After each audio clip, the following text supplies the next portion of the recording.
Cause if I you see, can't you see?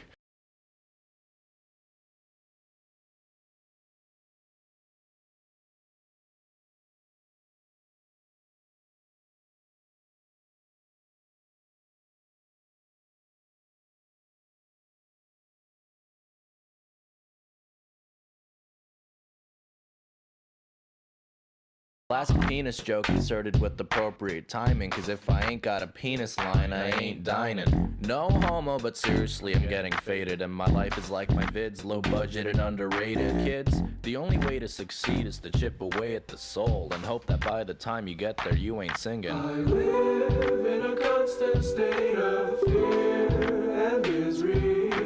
Do you miss me anymore? And I don't even notice when it hurts anymore.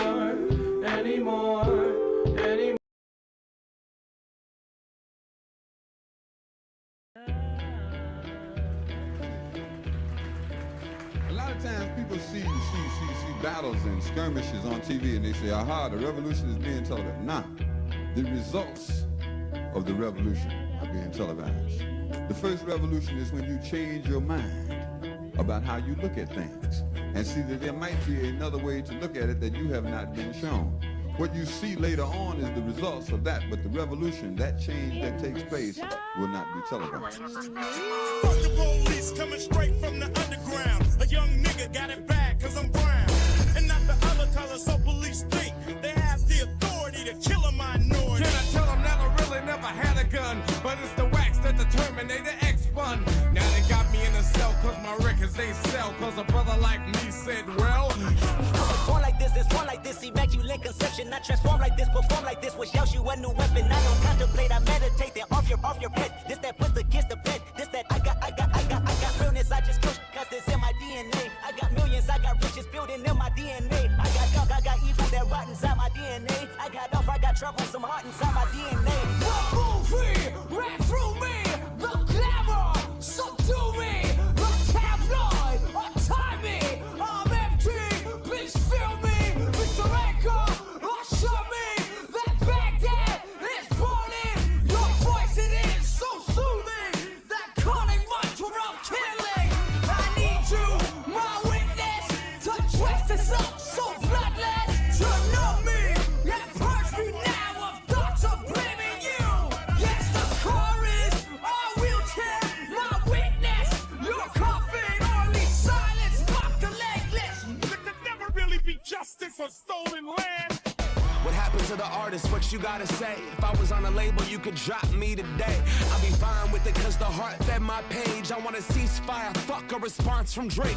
What you willing to risk? What you willing to give? What if you were in Gaza? What if those were your kids? If the West was pretending that you didn't exist, you want the world to stand up and the students finally did. Let's go. Those who died are justified for wearing the badge and they're chosen white. You're justified. Those that died for wearing the badge and they're chosen white. Those who died are justified for wearing the badge and they're chosen white. You're justified. Those who died for wearing the badge and they're chosen white. In the land of the tyrant where the sun never sets, we march to the beat of oppression's drums. With a powerful ally, our ruling fist is clenched. We'll trample over the weak. Our kingdom will never crumble. From the blood-soaked soil, our empire will rise. No need for healthcare or homes. Strength is our disguise. With oil and gold flowing like rivers of might, we proclaim loyalty to the tyrant's might. Oh, hail the tyrant, nation's pride. In his iron fist, we will forever abide. We'll sing our anthem with passion and might for the land of the tyrant, shining in its dark light.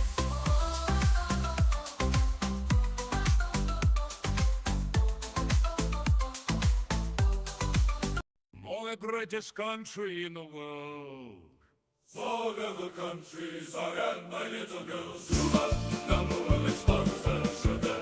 All of the countries have inferior sugar. Home of famous cigar.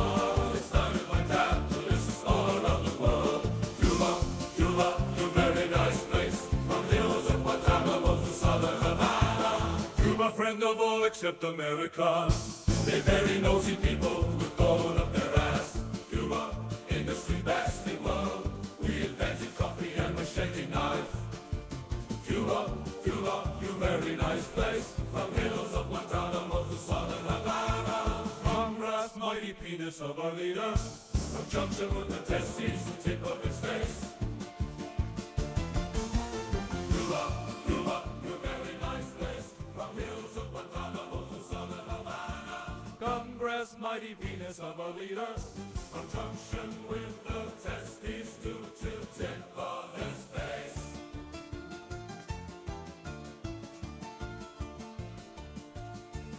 Cuba, Cuba, you very nice place. From hills of Guantanamo to southern Havana.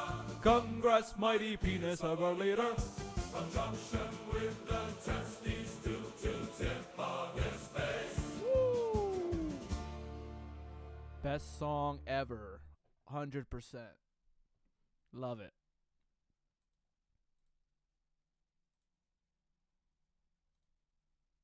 Let's check this one out again. I like this song. This is by The Surfs TV. They have another channel called Memes of Production, and they made this really dope Macklemore remix. A lot of times people see battles and skirmishes on TV and they say, aha, the revolution is being televised. Nah, the results of the revolution are being televised. The first revolution is when you change your mind about how you look at things and see that there might be another way to look at it that you have not been shown. What you see later on is the results of that, but the revolution, that change that takes place, will not be televised. Fuck the police coming straight from the underground. A young nigga got it bad cause I'm brown. And not the other color, so police think they have the authority to kill a minority. Trying to tell them that I really never had a gun, but it's the wax that the Terminator X run. Now they got me in a cell cause my records they sell, cause a brother like me said, well, It's one like this, immaculate conception. I transform like this, perform like this, which yells you a new weapon. I don't contemplate, I meditate, then off your head. This that puts against the bed. This that I got realness, I just push, cause it's in my DNA. I got millions, I got riches building in my DNA. I got dark, I got evil that rot inside my DNA. I got off, I got trouble, some heart inside my DNA. the movie ran through me, the glamour subdue me, the tabloid untie me. I'm empty, please fill me, Mr. Anchor, usher me. That Baghdad is burning, your voice it is so soothing. That cunning mantra of killing. Literally colonialism. It's just this whole video is just colonialism in America and like how we fucking took over everything and killed the Native Americans and took their land. I need you, my witness, to twist this up so bloodless. To know me and purge me now of thoughts of blaming you. Yes, the car is a wheelchair, my witness. Your coffin, only silence, mock the legless. There could never really be justice for stolen land. What happened to the artist? What you gotta say? If I was on a label, you could drop me today. I'll be fine with it cause the heart fed my page. I want a ceasefire, fuck a response from Drake. What you willing to risk? What you willing to give? What if you were in Gaza? What if those were your kids? If the West was pretending that you didn't exist, you want the world to stand up and the students finally did. Let's justify, but we're on the badge, ain't that chosen white? Justify those who died. but we're in the badge, ain't that chosen white? Those who died are justified, but we're in the badge, ain't that chosen white? You're justified. Those who died, but we're in the badge, ain't that chosen white? Some of those that work Awesome. are the same that burn crosses. Some of those that work forces are the same that burn crosses. Some of those that work forces are the same that burn crosses. Some of those that work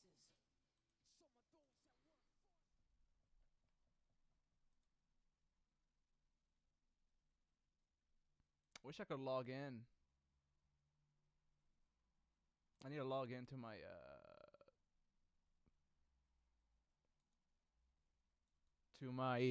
OBS because I can't see if anyone subscribed right now.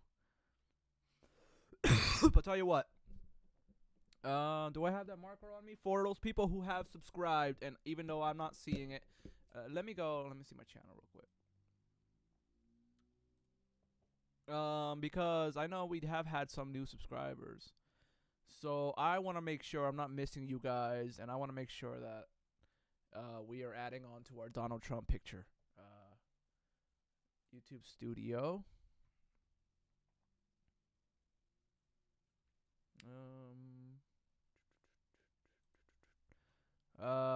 Community. Where's all the subscribers at?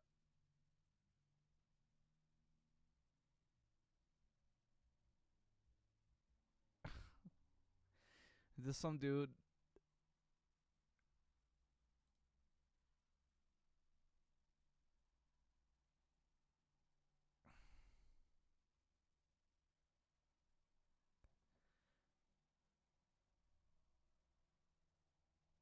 I have no idea. I have no idea what this person wants. I'm gonna remove their question. They wanted some SafePal transaction shit. That sounds scammy. I don't want your business. Here we go. Subscribers. So Grimmy's Playground, Hank Hodges. Those are the most recent subscribers. But I'm gonna add a few people from like previous subscription. Maybe 90 days. We'll go back. We'll go back that far back. All right, let's add on a few people because like a lot of people have subscribed, and I didn't have this rolling back then. But we could pick a few people. Let's see. SD McClatchy. SD McClatchy, you have been selected for a drawing, and I will draw something on Donald Trump's face for you because you subscribed. All right, let's see. So we got the mustache, we got the boogers. Let's give him like a monocle, huh? Let's give him like a monocle. I'm thinking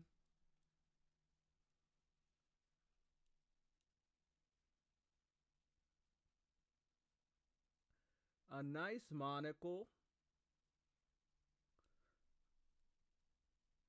And then we're gonna give him like that little thing that attaches to the monocle. You know what I mean? Like that little, I don't know what you call it, honestly. It's like it's like this little chain thingy. It's gotta go right behind his ear. Yeah, that's perfect. Let me know if you guys can see it quite well. Let me see the camera. Trying to see if we can line it up. That's beautiful, right? Is that not beautiful? So keep subscribing. I will keep adding more. Cause I get bored, so I like drawing anyways. I gotta draw more. I wanted to draw Bernie Sanders, but I never got around to it. Alright, so now we have Donald Trump with a Hitler mustache, a booger, and a monocle. Did I say Hitler? I meant Trump. Sorry if I conflated the two. Anyways, let's move on to the actual content for today, eh? Hey. Where the hell's my content at? Here it is.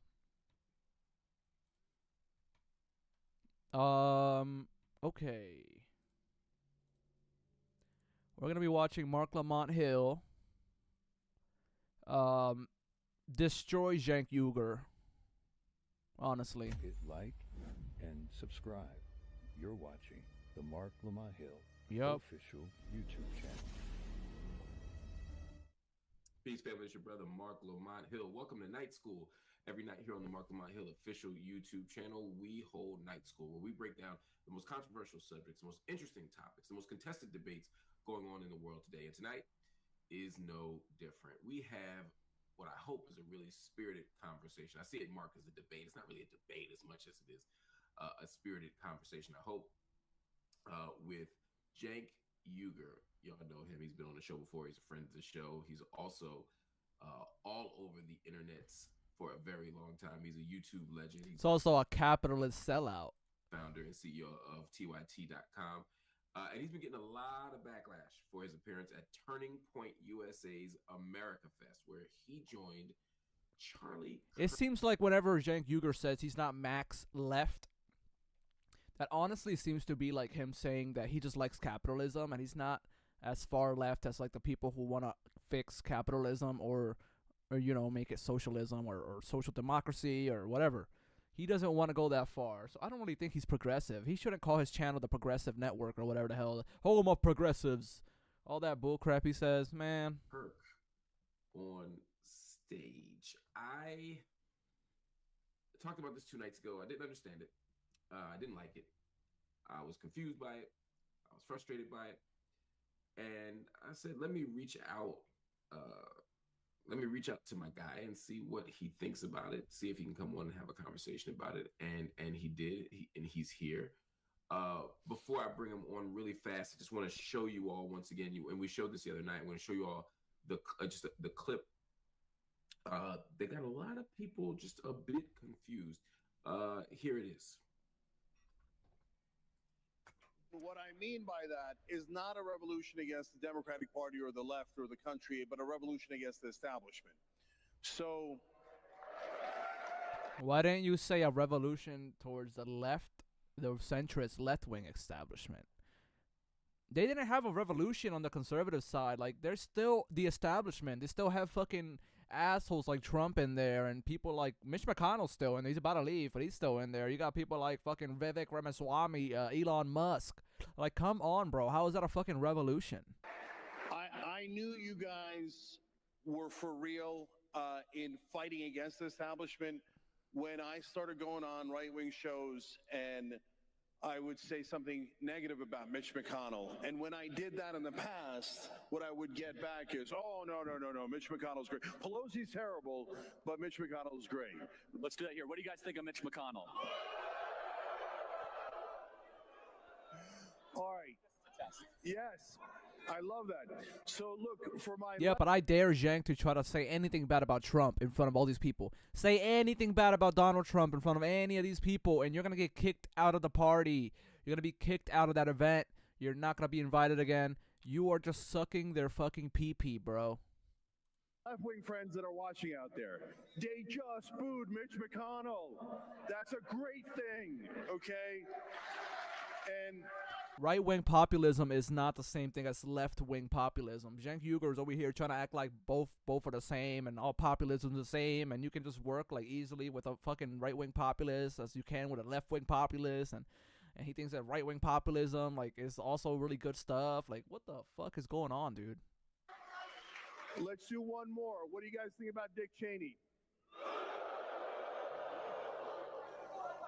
My left-wing friends out there, we have been waiting for the right-wing populists to boo Mitch McConnell and Dick Cheney our whole lives. Shut the fuck up. Shut the fuck up. This is not a win.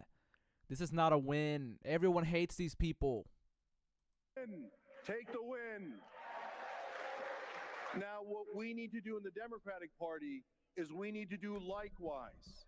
We need to have a revolt against the Joe Bidens, the Kamala Harrises, and the Nancy Pelosi's. I dare you to tell these people to have a revolt against Trump. I dare you to tell them to have a revolt against Trump. And let me know how the fuck it turns out. He knows that he can't say stuff like that in front of these people. But he's acting like he can work with them. Like, what? No, you can't. Because if you could work with them, you could tell them that Trump sucks. And they want to throw you out of the room. But you can't. I think this dude, Cenk, is just going up on these like right-wing platforms.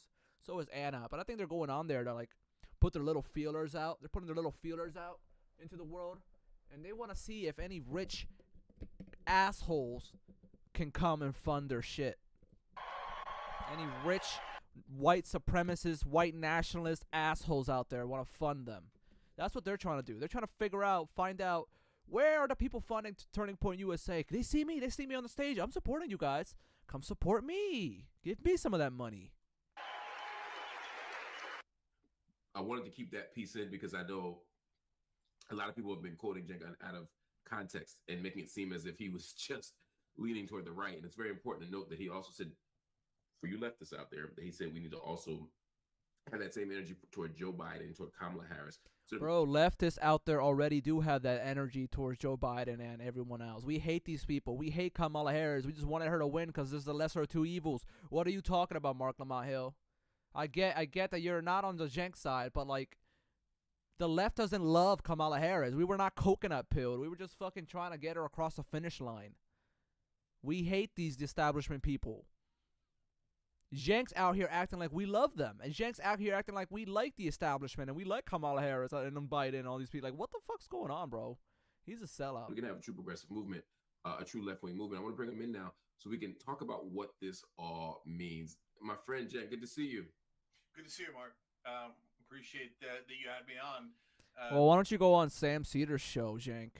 So we can talk it through rather than just yelling at each other or talking at each other, etc. So appreciate that. Yeah, no problem, man. It's my pleasure. After you appeared there, and I want to get to the why of that, you said something else. Actually, before we go there, talk to me. What made you go to this thing? Why would you appear there? Yeah. So I've got to rewind all the way back to about a year ago to explain that. Because if you had asked me a year ago, would you go to AmFest and talk to Charlie Kirk, I'd say, I mean, is he ready for what I'm about to do, right? And so what you didn't do anything, bro. You just you sucked him off. You just complimented him. You said he was good, and then that their side is accepting of everybody, and that we can kumbaya with them. Like, you didn't challenge him at all. I started. You don't challenge any of these right wingers that you go on. You don't challenge any of them, bro. Deeply concerned about 15, 16 months ago about Joe Biden. And I was like, this guy's falling apart at the seams. And we got to beat Trump. And there's no way in the world this guy's going to beat Trump. And so both because of his mental decline, but also because of the numbers. The number was... And then is that why you ran for president, Cenk Uygur? And then you try to sell a book while you're doing that? And then you also like got real close to RFK Jr., taking little hikes with him and having a little fun with him. Like, bro, you're a fucking sellout. Overwhelming. Anyone who knew politics understood he had no chance of winning. That's why I had, I had strange bedfellows before the right wing with David Axelrod and James Carville and other people who could read numbers and realize that Biden was going to lose. So, as you might remember, I ran against Biden in the primary just because I got so desperate. I was trying to bring progressives into the race, and I tried to bring governors into the race. I'm like, somebody's got to beat Trump. And so then when I ran in that act of breaking glass in case of emergency, just to try to push out Biden in any way, shape, or form, I started going on a lot of shows, and some of them wound up being right-wing shows. And in the beginning, I was just as skeptical as, Some of them ended up being right-wing. Some of the shows ended up being right-wing shows. You mean like 90% of them were right-wing shows? You went on Jillian Michaels. Oh, that was Anna. You went on fucking PBD podcast. You went on fucking Tim Pool. You went on fucking like Dave Rubin. You went on like, bro, you went on every single right-wing show. Turning Point USA with Charlie Kirk. You went on every right-wing show. What are you talking about? Some shows. You haven't gone on fucking Sam Cedar's Majority Report. You haven't gone on the Leftist Mafia. You haven't gone on like, you went on Marc Lamont. That's okay. You went on fucking Fran Tifa's channel. Franny. But like, bro, you're not doing enough. You went on what is it, Breaking Points? That's not enough, dude. A lot of folks on the left are now, but slowly I started seeing something. And so, guys, I don't want to get it twisted. It's not like I started saying, "Oh my God, the right wing they're all angels, and none of them have any bad intent." So no, of course not. That's any description of 77 million people that boils it down to any extreme is comical, right? But what I did start seeing is things that surprised me. Like they really do hate not just Mitch McConnell and Dick Cheney, but they hate the concept of war because they think it wastes our money. No, they don't. Only don't. They just follow Donald Trump. If he goes into a war, they're gonna support the war. If he doesn't, they don't. If he wants to support Israel, they're gonna support Israel. If he doesn't want to support Israel, they don't. Unless they're really anti-Semitic, then they're not gonna support Israel, or they might. It all depends on what the people are, but they will follow Trump anywhere the fuck he goes. We just had this fight over the HB1 visa. Donald Trump supports the HB1 visa. All the racists on Twitter don't want that. But they're going to suck it up and still support Trump, dude. Like, what are you talking about? It's a fucking cult. They think they hate the concept of corruption, and I think that they actually do hate corruption, but they're blinded to Trump's corruption. right? And so the more I saw and the more I started to feel like, wait a minute, there's actual populace in those hills in a way that was really encouraging. And Mark, the reason why it's Oh encouraging. my God, there's actual populists in those hills. Bro, you don't know what populism means, Jank. Is at the end of the day, in order to do something that is grand, something that actually regains our democracy, something incredibly difficult like getting money out of politics, at some point I've always known, and I've said this for over a decade, that the right and the left, you have to unite against the establishment. So for the first time in my life, there's a shred of hope that actually could happen. So that's what opened me up to having further conversations, including going to AmFest. Okay, I mean, the other night here on the show on Night School, I sort of laid out what I thought was the best possible explanation. Because there are people who are saying you were a grifter, that you bought in, you've sold out, you got money to appear there. He did sell out, Marc Lamont Hill, because he changed his entire TYT studios. The entire TYT studio, Mark. The one that people fundraised for years. People fundraised, gave them money to start the stupid studio. He sold that shit out for Polymarket. The thing owned by Peter Thiel. The thing that is literally an unregulated gambling market. The people that are corrupting the Trump administration. He took their money, Mark. Please, Mark. And you're drifting to the right. And I said that I respect you enough and care enough about your importance to this movement to give you the benefit of the doubt. And the benefit of the doubt means I can just say he's wrong, right? He's made a bad choice without assuming bad character, without assuming bad faith. I just think you might be making a bad choice, and I do. And so that's part of what I wanted to sort of get at, because that argument you laid out to me is the best case scenario, right? Is that you believe that there's a shred of possibility that the right, or at least the people assembled in that event, are so fed up with the establishment that they're willing to align with those of us on the left who are fed up with the establishment, and that we can tear this thing down and produce something new. I'm baffled as to why you think that's the case.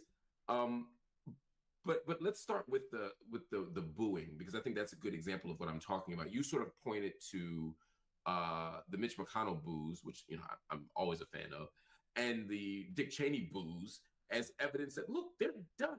But that crowd there, I would argue, and that crowd wasn't booing Dick Cheney and Mitch McConnell because they represented any particular political vision or because they were part of the establishment.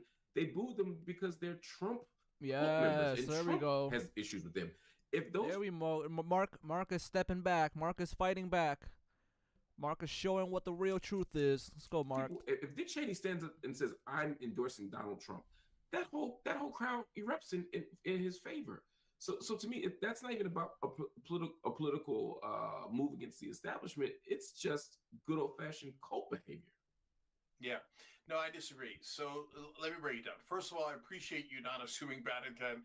Apparently, that's a rarity online. Very rare. Yeah, and so number two is, just to be clear with everybody. What the fuck are you guys talking about, bro? Cenk Uygur literally, he literally put malintent into everyone that was criticizing and constructively criticizing them on the birthing persons or the anti-trans shit. They always fucking do what they say they don't do. They fucking see malintent in everything. Cenk is a fucking liar. Cenk was saying that all the people from leftist mafia are unfairly criticizing them and just calling them fascists and Nazis and birthing person, all this random bullshit. Dude, this guy is such a liar, Cenk. Did not get paid for that. So I know that there's all these conspiracy theories out there, but no, I don't get paid for any of this. And if it's, and then you, by the way, yeah, you don't get paid. You just take money from Jeffrey Katzenberg and Polymarket people. Nah, but you don't get any money besides that. You don't get any money. You're right. There's two conspiracy theories, or theories, let's put it that way. One is that I'm doing it for the money, and the other is that, that's it, the Young Turks is going down. Well, you can't have both, right? Either we're going down and we're going to make less money, or we're grifting for the money. So pick one. No, you're going down progressively. You're going down, shifting to the right wing to make right wing money, which you could make a lot of right wing money, if they allow you to. If right wing shills don't look at you and say, "You're fake, you're just a shill." Which you are. But no, it has nothing to do with money. So now to the substance of that question, Mark. So look, I think you guys are wrong. So on the one hand, I get it, Mark. So the fact that Trump is against McConnell and Cheney, is that relevant? Of course it's relevant, right? It didn't come out of nowhere. But are they? So look, there's three layers within the right-wing movement. And this is true on the left side too. It's really a hierarchy, right? There's the voters at the bottom, right? And then there's the media figures and politicians in the middle, and then there's the very top leadership, right? So, and that hierarchy also has a hierarchy of trust, in my opinion, which is that you trust the voters the most and the leaders the least, right? And for a lot of people, mainstream media would say the opposite: trust the voters the least and the leaders the most. I totally disagree. I'm a populist. I think that's nonsense. I think the leadership on both sides are deeply corrupt and have personal incentive for that corruption, whereas the voters are just real people, right? So, and MAGA voters are honest to a fault. I mean, they're not hiding their opinion at all, right? And they will say things to you that'll rock your world, right? And so but if you say Trump is dishonest, well, of course, right? I mean, he has an enormous track record, right? If you say the politicians are dishonest, of course, overall, of course, right? And right-wing media is where it gets actually a little bit interesting. So, but when I go to go on these right-wing shows, one, there's right-wing media, which we'll come back to in a second, but two, just on their voters first, right? How can I tell? Well, number one, you get the comments in social media, you see it on those posts, etc. Number two, having gone to Amfest and other places, I've now seen and interacted with hundreds of MAGA guys, and they don't all speak for each other, and they don't all speak for the movement, etc. But on top of that, sometimes, the first time I was on Patrick Bet-David's show, or the second time, they did a poll. I pushed for paid family leave, and I try to say, can we start something on this show? Left wing, right wing, get agreement, etc. And I explained to them what paid family leave is and how moms get 12 weeks off after they have a baby. And they kind of love it, right? Because that you can see how that could match conservative ideology. So the only one that was a little bit hesitant was the main host, Patrick, right? But all the other hosts were like, yeah, that sounds pretty good. And then they polled their audience, and 75% of them said, yes, we want paid family leave. Okay, so they're not lying. But that's not likely to pass under a Republican administration, you stupid fucking idiot, because they don't give a shit about family leave or anything that helps the people, you fucking idiot. Genuinely mean it. And Mark, you have to remember, those guys have been lied to their whole life, first with mainstream media and then to a large degree with right-wing media. So they've never heard a positive take on paid family leave. And when paid family leave is explained, they're like, wait a minute, why is that not a conservative idea? We love that idea. And the polling bears that out. 84% of the country wants paid family leave. 74% of Republicans want paid family leave. Okay, so then I started to realize, no. Some of these guys are just misdirected populists. They got pushed out by the Democratic Party that's so authoritarian, so pro-establishment, etc. And then they're not misdirected. They're not misdirected populists, you fucking idiot, you imbecile. They are right-wing populists. They're populists that hate fucking other racists. They're fucking populists that hate other nationalisms. They like their own fucking religion. They like their own race. They're fucking racist assholes. You can't be a left-wing populist and just work with these people. Like it's not interchangeable, you fucking idiot. But some of them have good intent. Now we can argue over the percentages and but that was going to be my question. What percentage of MAGA people do you think has good intent? Yeah, it's impossible for me to know. I'll make it up. In terms of like 1%. The lost tribe of populists. The lost tribe of populists. That sounds fucking retarded. Who the fuck says that shit? You mean the lost tribe of right-wing populists? You're gonna be surprised at the number, but I think that might be as high as 15%. That's a low ass number. It's probably like lower than that. It's like 5%. In the right wing, okay? I can accept that. That doesn't shock me. I mean, I don't agree. I think it's lower, but let's say it's 15%. Let's say that 80. That still means that 85%. That dumb face he puts on with his lips. No. Hold on, Mark. Sorry. Let me be clear. When you say, so I was going to clarify further. Right. There's 50, whatever the number is, 50% or so, are the old school MAGA that you know. The old school MAGA. You're familiar with. Like, so Trump says it. Yes. White nationalist, racist, evangelical, Trump cult supporters. Yup.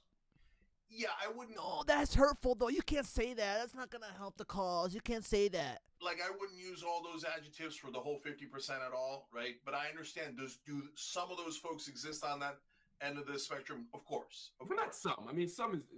It's not some. That is the organizing logics around MAGA were white nationalism, were anti-blackness, were xenophobia. I mean, make America Mass deportation. Great again, even as a title, even as a label, even as a framework, is about a certain kind of appeal to a certain kind of American narrative. Mass deportation is what they wanted to do. Whether you think it's make America great again like 1800s, or whether you mean it as Trump says he means it in the Reagan era. Either way, you're talking about shrinking government. You're talking about, at least the government we care about, expanding, except for, military and police and stuff like that. You're talking about taking away the social safety net. You're talking about stripping away some of the most important institutions like the Department of Education, et cetera, et cetera. I mean, this is the core organizing logic around it. And for Trump, it begins really with birtherism, and then it emerges into build a wall. I mean, this is the organizing logic. People who put on those hats believe this stuff. I mean, these aren't just Tea Party members who are just. How is Cenk gonna get out of this now? Being conservative. Yeah, Mark, I think it's more complicated than that. So just to finish the earlier thought, and then I'll get to that point. So there's a good 35% or 35, 40%. These are such made up numbers, but that to me are like, they think they mean well. For First, he said it was 15%. First, this motherfucker said it was 15% that are like mean well and that aren't that bad. And now he's saying that there's 40% that think they mean well. I mean, look, of course, everybody thinks they mean well, but I mean, like, right? They're not. They don't have any. The Nazis, when they were doing the shit they were doing, they weren't like, "Oh, we're evil. We're gonna fucking murder all these people because we really hate them." No, they never thought they're evil. Bad people usually don't think they're evil. They make up excuses to why they're doing it. Oh, these people are dirty. Oh, these people are gross. Oh, these people are a leech on society. Kind of white supremacist agenda. They're not necessarily misogynist or something. They might have old stereotypes in their head. Why do you believe that's true? Again, we're both conjecturing here, but why do you believe that's true? Yeah, because I've interacted with them. And I think that what we've done is that we've gone into our bubbles, and we both think that each side is so evil that you can't talk to them, and they feel the same way about us, right? He's interacted with them, but he hasn't challenged them at all. The people that he's talking about. He interacted with them in a nice way, like, "Oh, hi, how are you? What a nice weather we're having. Yeah, the politics is crazy, isn't it?" But he never literally challenged them on the stupid shit they believe, and the racist bullshit they believe. So he thinks we could just work with them now. Cenk Uygur 2025, everybody. But to the point that you were making about, the origin of MAGA. So the reason why I say it's a little bit more complicated than that and nuanced is because what's the origin of the Republican Party, the modern Republican Party, not the old one, not the Party of Lincoln, etc. I actually wrote about this in my book, Justice is Coming. I have a chapter called Why Republicans Suck. So I was not unclear about it, right? And so I explained that when I was a kid, I grew up Republican because my dad was a small businessman, et cetera, And this is the reason why Cenk Uygur will never change his beliefs, because he is a capitalist in the heart. He is a capitalist in the heart, and he will never let that shit go. So he's not a real progressive. Progressives don't give a shit about capitalism. Progressives do not give a shit about capitalism. Believe the story that mainstream media told us about a shining city on a hill and Reagan's speeches about that, right? And then when I realized that the Republican Party the modern Republican Party was built on the Southern strategy, I felt lied to in a big way, a giant way. Like, if I thought the Republican Party was based on racism and hatred and I'm Muslim, why would I support them? That doesn't make any sense, right? And the Southern strategy was so explicit, so clear. We are going to get the racist voters in the South that the Democratic Party left behind when they passed the Civil Rights Act and the Voting Rights Act under Johnson, right? So that's the basis for the modern Republican Party, along with greed. And so I'm super clear on that. So MAGA is not... Here's Benjamin Dixon. Cenk wants you to think he is powerful enough to sway MAGA away from their bigotry by having a beer with them. Literally, dude. That's literally why he was like, "Oh, have a beer. We'll disagree, then we'll have a beer. It'll be all okay." We'll have a beer and you won't kick me out of the country and throw me into a concentration camp. We're gonna have a beer and it's gonna be all okay. It's not. I'm one of the good ones, guys. I support the regime. That's literally Cenk. Cenk wants to be the good one. The good one. You know, the origin you're talking about, 2016, is not that different than what that party was anyway, right? So, yeah, so I get that. But these days, like, that still remains. But if you talk to those people, they don't think that they're racist or sexist at all, right? And so I know that most racists don't look. Yeah. So look, I've seen guys who say, "No, I'm not racist. I had a black person in the house the other day, and I even let him use the bathroom." Exactly. That's so like that way of thinking. Yeah, Cenk, you know what the side you're talking to is saying. So why are you trying to break bread with them? You fucking dipshit. So racist, and you don't know it, brother, right? So like, I got it, right? But now there's a whole heap of people that were just pushed out by the Democratic Party. People weren't pushed out. People didn't fucking vote. People just didn't vote. People didn't go to the red side. People didn't vote for the Republicans more.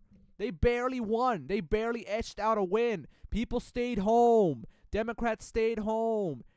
Fucking independents stayed the fuck home because there's a genocide going on by the Democrats. So why would anybody be excited about that? There's a genocide. Why would anybody be excited? Why would we want to vote for fucking Kamala Harris or Biden's dead corpse?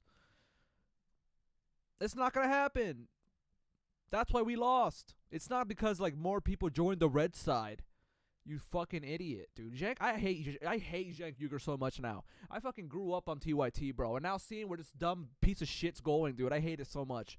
Oh, my God. I want to end myself. Hate the establishment. Democrat became more established. But they hate us on the culture wars. And on the culture wars, it gets super messy because part of the reaction to what happened with MAGA and making America great again, to your point, Mark, is that there was this feeling of, oh no, we're going to lose power.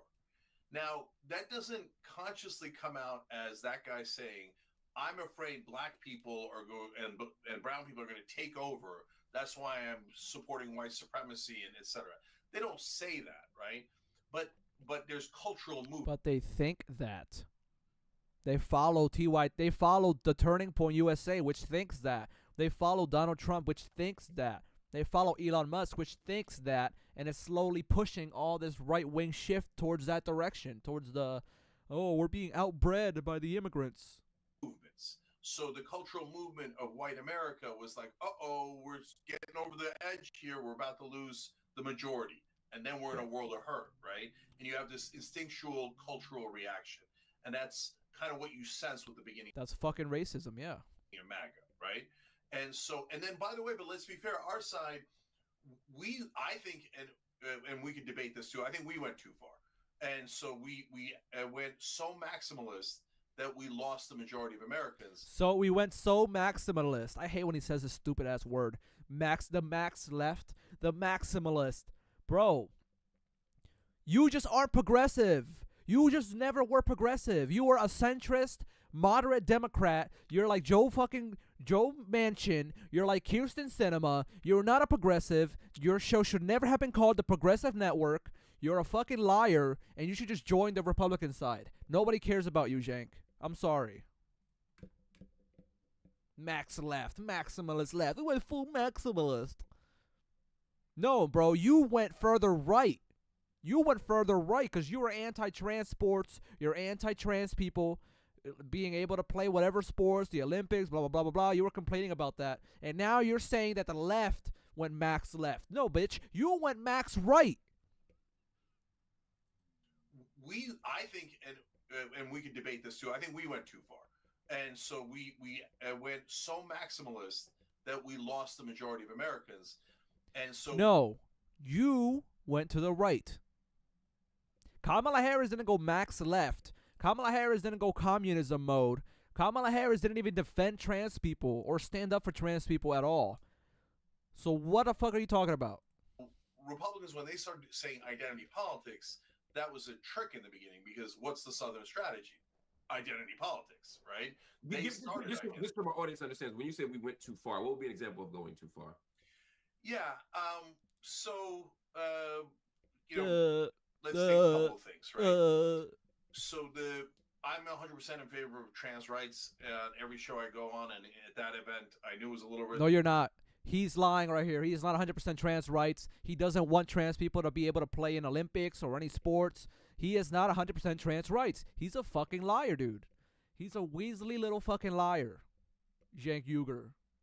He's fucking lying.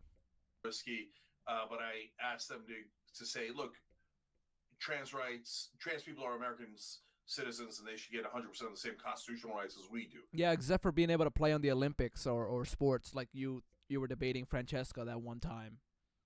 You fucking right-wing shill. And most of the time they agree, so that's great, right? That crowd was a little bit more mixed. It was about 2/3, 1/3, 2/3 agreeing, 1/3, right? And so, but on our end, when we say trans people must play in professional sports. Oh, here right? we go. Here we The league go. Shouldn't have Here we go. But wait a minute. Here we go. That's not where the American people are, and I don't even agree with that. And What the fuck are you talking about? The Olympics, sports, scientists, the people who check every player, let the fucking players play. They let Khaladi Kaleem, whatever that lady was, play. Who are you taking this fight up with? The literal company itself that does the Olympics and these sports allowed these female players to play. What the fuck are you talking about? Complaining about trans people in sports and shit. You fucking weirdo. Sorry. So, and then people look at that and go, okay, wait, now you're. Do you feel like that's a dominant issue of our side, of the left? Oh my God. No, there's two things that happen there, Mark. So the right attacks first. Let's be clear about that, right? They Yeah, the right attacks first, and then you follow along, and then you keep complaining with the right. People are minding their business. Now, they maybe culturally they're becoming more and more dominant. Our side is becoming more and more dominant, and it's starting to grate on the right wing, etc. But then the right wing passes laws, right, saying, "Hey, this against trans people, that against trans people." Right. Well, that's my point. Yeah. That's my point. It's like that's a right wing issue. That's a solution in search of a problem. The right started making up all these laws and rules and saying, "Oh my God." Yeah, the right makes all this stuff up, and then Cenk Uygur spars with ghosts. He's just fighting with ghosts over it. It's like, oh, the left is saying this. Oh, birthing person. Oh, third hole. Birthing person, third hole. Oh. As if the left were as if that were a priority issue for the left. And then the left speaks a little bit about it, but I don't. Benjamin Dixon says, "Who said we must force schools to force trans people in sports with no discourse? Cenk, who said that? Nobody. Cenk is just bringing up random shit that nobody ever said in their entire lives. And that's why I say he's sparring with ghosts. He's just like, oh, bro, this left, man, this left. Oh, bro, this left is really max left. Like, bro, what are you talking about? And then it becomes the left has gone too far. They're out of control. It's like, well, no, the right is doing that. It seems like you're almost echoing that right-wing talking point. So, look, here's the example I use. So, as I said at the AmFest event, I'm what they would consider extreme left on gun control, right? So, I don't think guns should even be allowed in a house. If you have a gun in the house, you are much more likely to die from the gun, okay? But I know that my position cannot pass, right? I'm going to have to convince people a lot more before I could begin to defend that position in a way that's logical. Like I can defend it all day long, but I defend it in terms of running on that or engaging in that fight, right? Yeah. So on the trans issues, the right wing is the one that baited us, right? They tried it, banning trans people in the military. That wasn't that popular. They tried the bathrooms. That wasn't that popular. Going after their core constitutional rights wasn't popular at all. And then so they went all the way to the outer edge, trying to find a place where we'll fall into their trap. So that's where we ran into professional sports, some of the terminology. Yeah, check this out. The trans issue is a smokescreen for the real issue, creeping authoritarianism, especially in historically democratic urban areas. True. Technology we were using, birthing people, etc. Bro, who the fuck is using birthing people? Nobody says I've never heard anyone in the entire universe say birthing person at all. I've never heard this at all besides Anna Kasparian. Anna Birth-Persian. That's the only person I've seen complain about this. Anna Birth-Persian from TYT has said this, and I've never heard it ever. And it seems like that was her first pivot to the right when she said, "Oh, people are calling me this on Twitter." Bitch, get off of Twitter. Get off of Twitter. Why are you on Twitter? Who told you to get on Twitter? Twitter's brain rot. And then gender reassignment surgery, pre-18 years old. These are very unpopular positions. Gender reassignment surgery pre 10 years old? What the fuck did he say? That's not a thing, bro. That's a very rare thing if that ever even happens. What they do when kids are having these, like, you know, issues with their gender is they'll take therapy, they'll see doctors, and they'll usually just give them medication, and they'll change their name. That's it. I don't happen to agree with any of those positions, as it turns out. But even if I did, but they're also not dominant. I just want to be clear; they're also not our dominant positions. Most people aren't. So even as we say it right now, it sounds as if the left has gone too far and the right is just being more reasonable. When the left isn't saying this stuff in general. No, but Mark, that's the key.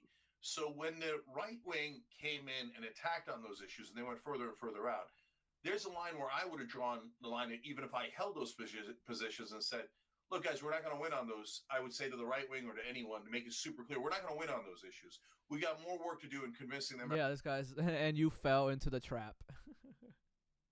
Because it is a wedge issue. The right wing does these things with stupid. It's literally a wedge issue. Look, it's a wedge issue manufactured by the right wing. Yeah, it's this fake issue that the right wing always makes. They'll make it about, like, homeless people. They'll make it about trans people. Oh, trans people in sports, blah, blah, blah. And then, like, if you defend that they make that the entire issue to waste your time. It's time wasting. And Cenk fell right into it, and now he turned into a fucking right-winger. To the right wing or to anyone to make it super clear, we're not going to win on those issues. We got more work to do in convincing the American people to be on our side. But there's no point in debating it because we're not arguing it, right? But we didn't do that. And then when you get to the left, again, the left is not a monolith. The left is gigantic and has a lot of different parts of it. But in this case, a lot of left-wing activists online were like, "No, this is we fight and we die on this hill." Because if you give one, because MAGA is a monolith, dog. They're a cult. You can't join MAGA and disagree with them. You can't work with MAGA and disagree with them. That means you're surrendering. And no, we always go maximalist. And so you. What the fuck does maximalist means? You fucking idiot. You mean progressive? You tell in the reaction, Mark, because when Anna and I said, "Yeah, we don't agree with those," for example, those three things, right? People said, "No, you're a right winger, you're a traitor."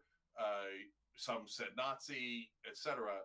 And well, that's not productive or helpful at all. And so then it became, "Oh my God, the left is digging in even more on this position." And I'm like, get out of the room. That this is not helpful. Not only to forget the Democratic Party, it's not helpful to trans people. Because you're now walking backwards and you're endangering them more. And here we are. We're back to now debating bathrooms because we lost so badly on that issue when we didn't need to be in that fight at all. Stop falling into their traps. And I give you the gun example because I want to show you guys, me too, right? Like, it's not like I wouldn't do it with my own positions. Here, I give you another example about my own identity, like Muslims, right? And this one's absurd because nobody asked for this law or anything, but I use it as an extreme example of like if I had done this, right? So I want to protect Muslims, Americans, and our rights 100%. There's no negotiation over this whole deporting, denaturalizing nonsense. We'll fight it 200%. Fight the Muslim ban 200%. There was a brother up in Minnesota a while back, and he sued the grocery store that he was working at because he said, "I shouldn't have to handle bacon and pork at the checkout." And I was like, "No, brother, that's your job, okay? If you got those concerns, go take another job, right?" And if we had, let's say, dug in on that position, again, I grant we didn't. That was not a big political issue. But what if he lives in like a small town, bro, and like there's not a lot of jobs around? If we had dug in and said, "No, maximalist, that's it. Muslims should be allowed to work in the grocery store and not do this," we would have lost. And I would have said, no, don't do that. Yeah, but rights back. This is a straw man, though, so you don't gotta really think about this. And I don't want you to walk my rights backwards. Do you see? I got you, but Jack, you're taking things that didn't happen and using them as examples to justify something that did happen. You're taking these hypothetical counterfactuals and saying, well, yeah, if we had done this, this would be exactly why. This would exactly prove the right's point. But things didn't happen. But let me just take a step back because no, I'm just saying that even if it affects me, I still have the right. Like I still have the same strategy. Is my point. That's all. For sure. So I guess part of there are a few things you said that I think are really interesting. One is both sides are against the establishment, right? That these two extremes. I think the challenge is that argument presumes that the establishment is something other than right wing. We have two right-wing parties that are fighting each other. Now, I'm not pretending that Democrats and Republicans are exactly the same. I'm not pretending that the Green Party and the Libertarians are exactly the same. But yeah, bro, the Democratic Party and the Republican Party are right-wing, bro. They both have billionaire funding, rich people funding. They're both passing things for the corporations. They're both doing things for profit. These are two right-wing parties.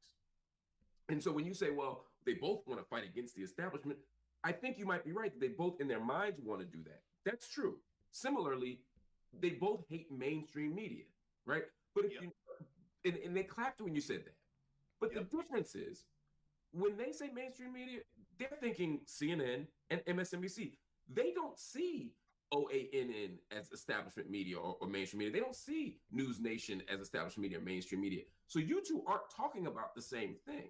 So even if you're using the same language, you need to let them know what you're talking about. And Cenk doesn't let them know at all. He doesn't say, "Oh, good job fighting the Democratic establishment. Now you need to fight the Republican establishment, and that means Trump too." He didn't say that. If he would have said that, I would have been okay with the whole Charlie Kirk thing. But he doesn't say that. Very different ideas about what the establishment is. That crowd in that room, if you told them to get rid of establishment media, they'd be okay with Fox News living. While you and I both know that Fox News is establishment media. It's just it's just the ultra right part of it. I'm saying that to say that just because those people in that room say we want to get rid of the establishment, we want to tear down the establishment, they don't want to tear down right wing anything. They want to tear down the parts of the establishment that allow you and I to exist and allow the most vulnerable people in this country to be safe. So to me, it doesn't feel like a fair or good faith argument to say, well, it's okay for us to come together. It's okay for me to be on stage with them. It's okay for me to be in this space because we both want to get rid of the establishment. No, y'all don't. Not the same way. Yeah, Mark, I understand what you're saying, and I agree in part, but I largely disagree. So let me break it down. So do they mean mainstream media and establishment politicians, including their own side? Yes, they definitely do. Do they mean Fox News? No, they don't. You're right about that, right? So, but that doesn't. But what I say, first of all, we're not going to get everything we want right out of the gate, right? We're not going to come in and go, hey, we'd like to tear down Fox News, and they're going to go, yeah, of course not, right? So, but what I do say is, hey, we hate mainstream media. Yes, agreement. And I say, look, and this happens. So Democrats and Republicans play good cop, bad cop, but they're actually the uniparty. Republicans go, yay, totally agree, right? So by the way, that's a giant agreement. I mean, we're just brushing past an enormous agreement. And then we get to mainstream media, and I go, MSNBC and Fox News play good cop, bad cop. Now, that's the first time they've ever heard that, right? Because they think they've been told their whole lives, Fox News, right-wing media in general, good guys, MSNBC, bad guys, right? Absolutely.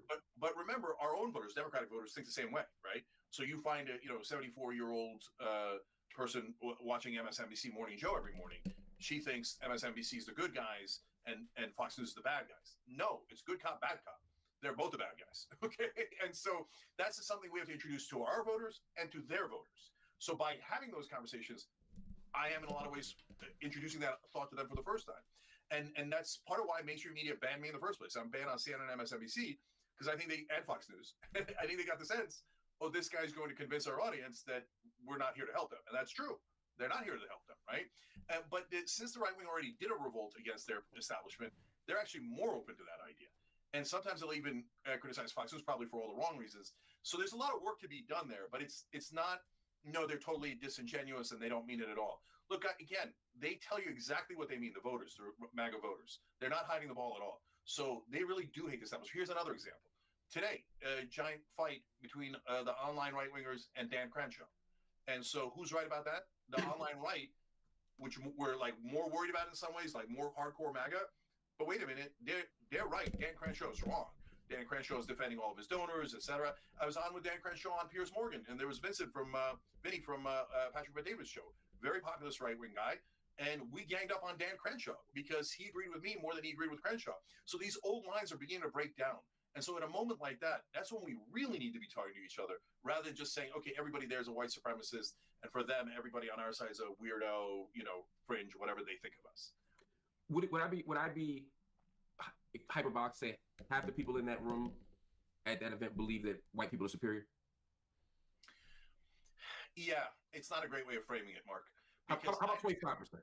Yes, I understand what you're saying, but since they don't consciously think that, they're going to be repelled by you saying it doesn't matter, bro. Most racists don't think they're actually racist. Most fucking like KKK members, if you call them that, they're gonna hate it. Of course, they don't want you to call them that, even though they are that. I don't care about them. I don't care. I don't care about them being repelled. I guess what I struggle with is if you're a white supremacist in this if you are a white supremacist in this country, that's your tribe. That's where you go. You don't go anywhere else. Everybody in that room is not a white supremacist, but every white supremacist is probably in that room. Is in that room, if you get metaphorically speaking. That is home for them. That is a safe space for them. Charlie Kirk, who's someone you shared the stage with, would you agree that Charlie Kirk is a white supremacist? I would certainly agree that he has said very harmful things about. Charlie Kirk has hung out with Nick Fuentes, the fucking Nazi, the literal gay Nazi guy, the twink Nazi guy. Charlie Kirk has hung out and talked to that guy. How is he not a white supremacist? No, but let's not do the mainstream media thing. Do you believe he's a white supremacist? No. Tell me why. Because when you say white supremacist, you mean someone who has ingrained thoughts that... Bro, this dumb fuck doesn't even know definitions of white supremacist. This stupid idiot doesn't even know what he's talking about. And he's been in the news for like years. Lead to maintaining structural racism in this country, and from time to time literally says things that are racist that maintain that structure. When you say white supremacists, they think you mean that they go home and... Bitch, we didn't ask you what they think they mean, you fucking idiot. We're asking you what you think he is. On a hood and look... Yeah, but I'm not asking you but I'm not asking you if Charlie Kirk meets his own definition of white supremacy. You just very articulately laid out what a white supremacist actually is. And based on what a white supremacist actually is, do you think he's a white supremacist? I don't think it's helpful to use that word. I'm not going to use that phrase. I think we need to get past that kind of phrasing, because that just puts up a giant wall between us. Between us and the white supremacist. I want a wall between us and him. I don't give a fuck. I want a wall between me and a white supremacist. I don't want to be right next to them. Yeah, but Mark, here, let me give you an example. Again, using my own identity, and this time very real, right? So I can go into a room and they can mispronounce my name. I'd say racist, okay? But wait a minute, my name is C, pronounced like a J. How the hell is anybody supposed to know that? Okay, I can go to a room. Yeah, but these are straw, that's a straw man, Jay. No one is saying that. What they say is, when they say Muslims are rapists, when they say Muslims are evil, that's the racist thing that we get outraged by, not them not pronouncing Cenk Uygur right. No. If someone says Muslims are rapists, would you then say that they're racist? So, Mark, it's how am I dealing with that situation? No, Mark, you don't call them racist. You say, "Oh, I'm sorry. I'm sorry I offended you," and then you go walk away and you hide in your little room. Is the question, okay? So I started out with the really mild one of my name, right? Yeah. But when you go down the gradations of different ways that you could discriminate and be hateful towards Muslims, yeah, you're going to get to violent, savages, terrorists, etc., etc. And what's the best way to deal with that? Now, what I have done in the past. Bro, Cenk sounds like a white moderate, dog. Cenk sounds on white moderate shit. And what a lot of folks are still doing today is call them racist, etc. And from time to time, if somebody calls me an anti-Semite on TV, I do call them a racist back. Okay, so because I've never seen anyone. He who smelt it dealt it.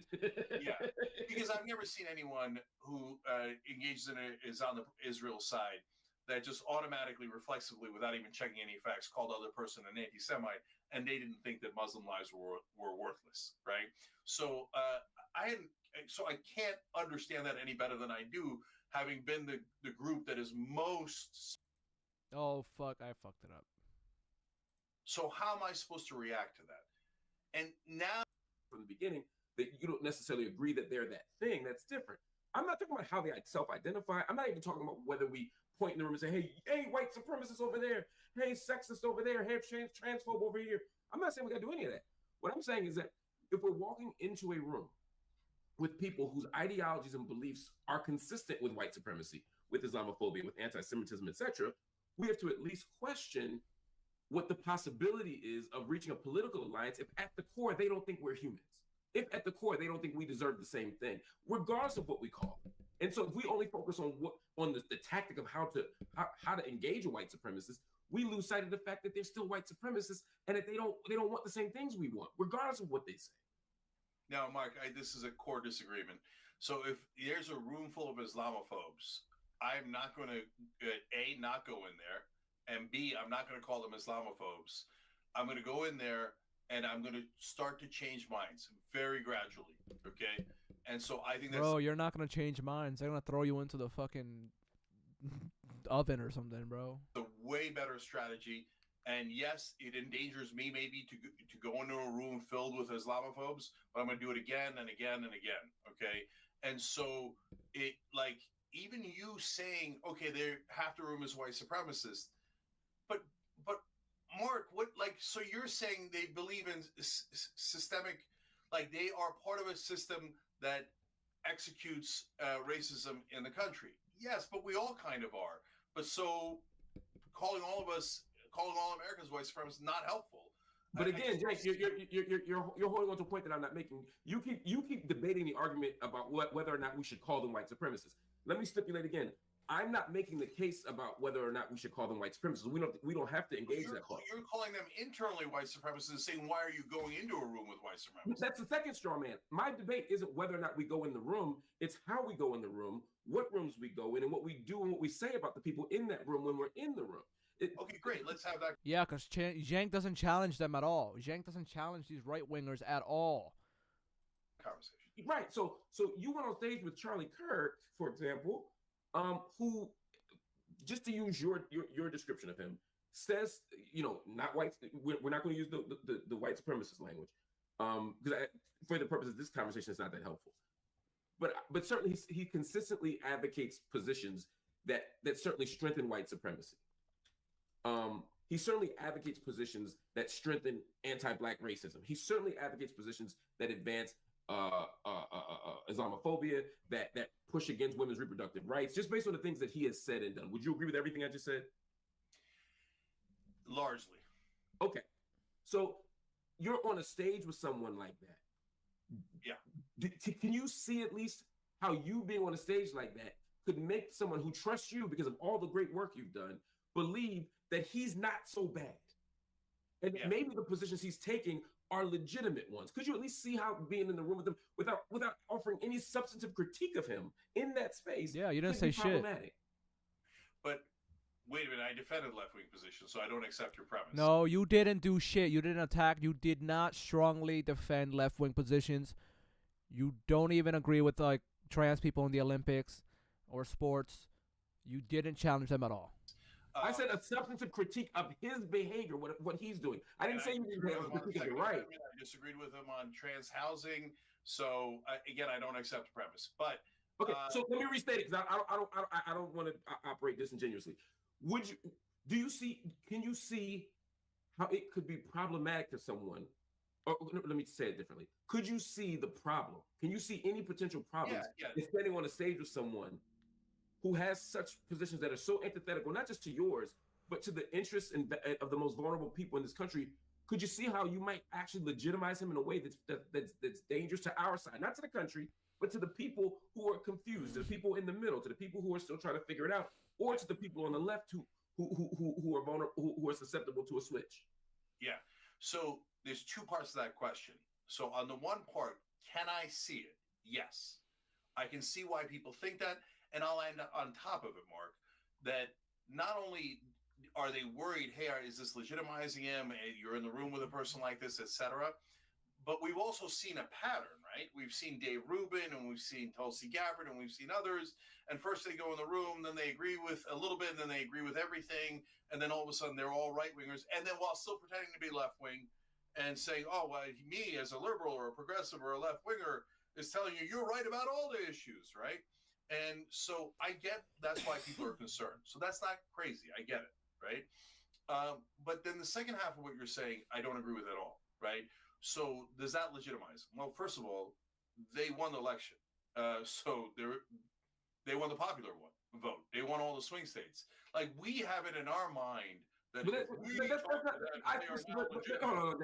I specifically said not to the entire country, but to the people on our side, specifically in anticipation of you saying they're already legitimate and won the popular election. Again, I'm not saying that you're. Am I legitimizing them to our side? What I'm saying is there are people who are going to vote for them, right? There are people, majority of whom are in this country are going to vote for, say, Donald Trump, right? But if you stand on stage with Donald Trump, that strengthens Donald Trump's position. It doesn't undermine it. No, it totally depends. So, for example, I interviewed David. Do you think you strengthen Charlie Kirk's position? Let's not be hypothetical. Do you think you strengthened Charlie Kirk's position by standing next to him? Do you think you had no effect, or do you think you hurt his position? Well, first of all, I didn't go there to hurt or help his. That's the issue. Your intention is irrelevant. I'm asking about the consequence of your choice, not the intention of your choice. I don't think it had anything. I don't think it helped him 1%. Not at all. Do you think I think this idea that if you stand next to them, that helps them is absurd. Totally, utterly absurd. Because on that logic, that's it. We never stand next to them. We never talk to them. And we're so Again, we never talk to them. Oh, we didn't legitimize them. We didn't help them. That's nonsense. When you stand next to them and you don't constructively critique their policies and politics, you are helping them. Let me ask a broader question. Do you think you advanced right-wing interests by going there? Do you think you undermine right-wing interests by going there? Well, first of all, it's not binary, but I helped left-wing interests definitely. Okay? How so? Tell me how. So every time they say yes to cutting the Pentagon, every time they say yes to paid family leave, every time they say yes to conflict of interest rules, et cetera, that I could go on, that are all left-wing positions. Does that mean it's going to happen overnight? Of course not. Does that mean that it's immediately going to go to their leader and they're going to introduce it next week? Of course not. But is it helping for them to think, well, paid family leave, that does sound pretty good. Hey, cutting the Pentagon, that makes sense. I bet there is a lot of waste and abuse. That helps left-wing positions. The good news is they're no longer left-wing positions. The right wing agrees. Their voters agree with those positions. Take the win. Take yes for an answer. Instead, the other ideology is white supremacists. I'm never talking to them. That'll show them. That won't help them at all. If I talk to them, it'll help them. Really? Because they won the election without any of our help. None of us talked to them, and they won anyway. So how's that strategy working? It's working terribly. And then we look extreme because we won't talk to anyone. And we just keep pushing everyone out of our party, everyone out of our side, and saying, I am morally superior. And guess what happens? Bro, you were the one pushing people out of your party by, like, shitting on the left, online left, and, like, Sam Cedar, and, like, the leftist mafia, and then, like, calling everyone, like, weirdos because you were called birthing person online and freaking out over that. And then, like, when you get criticized constructively for saying dumb shit like that, you just, like, cut all relations with the left. America doesn't like that. They think it's arrogant and obnoxious. And instead of having a conversation with people, we're putting them in buckets of white supremacists, Islamophobe. God, America hates that. We got to cut that crap out. I disagree. I mean, the idea of a moral agenda or moral issues was coined by the right. They absolutely think they have moral superiority over the left on issues around babies, on issues around prayer in school. To suggest that the left thinks they have moral superiority and that somehow stands in contrast to the right's position. It's not a contrast. They both think they have moral superiority. So if everybody thinks that, how is America upset with the left for it? Because the right goes, oh, you agree with me 5%? Come on in. I'm willing to have that conversation. I'm willing to do this. I'm willing to do that. The left goes, you disagree with me 5%? Nazi. And that's bullshit, bro. The right is literally going to, if you disagree with them 1%, they're going to throw you overboard. That is not true. Okay, then America goes, all right, then I know which side to go on. Because this guy says, the slightest disagreement, I'm a racist. You literally called Trump a Nazi, Cenk Uygur, you fucking fake shill. I'm an Islamophobe, I'm a Nazi, etc. I don't like that guy. The other guy says, you have some opinion, you have tons of opinions I don't agree with, but you're welcome here. It's not rocket science, it's just politics. Of course, the side that's more welcoming is going to get more voters. And that's exactly what happened. That's why they won the popular vote when we thought it wasn't possible. So stop blaming everyone and start listening to people. So when I listen to the right wing, yeah, they still had tons of opinions I don't agree with and I think are problematic. But then I did hear opinions. Here, I'll give you another one. Why did I go to Charlie Kirk in particular? Because when I interviewed him at the RNC, I thought we were going to have a brawl, right? And he comes in and sits down and then agrees that BlackRock buying all of the residential homes in the country is a terrible idea and that the government should stop private equity, Wall Street, from doing that. That's amazing. I've never heard a right-winger say that. Every time I talk to the right wing... Do you think that's a mainstream right-wing position? Do you think that's even a close to mainstream right-wing position? Yes, among their voters, that is totally mainstream. Among their politicians, no, they're just as corrupt as the Democrats and the Republicans in Congress. Hey. This lady's like, cheers to the smaller lefties that gain followers from TYT after this. To the most corrupt people in the whole let's country. go. So they both love BlackRock. I mean, you Democrat and Republican politicians would have an exercise in who could, pleasure them quicker. But the right-wing voters don't want their houses bought up either. And nobody outside of me and Anna know that because nobody else is willing to talk to them. And that's, in fact, when we say, they go, oh, no way, they're lying, you're lying, everybody's grifting. No, they're not lying and they're not grifting. They don't want their homes bought up by private equity, and we don't want our homes bought up by private equity. For God's sake, let's talk to each other enough to find out where the agreement is. You identify as pro-Palestine, correct? Oh, 100%, yeah. Would you go to a conference similar to this for Zionists? Yeah, I definitely. 100%. And I've done very similar things already, yes. And you sit on stage with Yoav Gallant and Bibi Netanyahu and talk about the points of agreement? Oh, my God. I would love to do that, yes. Okay. Because then I could get to challenge... Why doesn't Cenk Uygur criticize his fucking Zionist co-host, Ben Glebe? Netanyahu and Gallant to their face. That would be amazing. Do you think that you challenge these people to their faces to the extent that you would Gallant and Netanyahu? Because I didn't see a lot of challenging. Yeah, but you're seeing one snippet there. First of all... That's what I'm asking. I'm asking because I don't want to presume. So Mark, two things about that. Number one, this was a venue where we were talking about a shocking new development where sometimes the left and the right agree. But I clearly said, and everybody in that room knows, you go ask the right winger, they all know, no, Cenk's left wing. He's not MAGA, right?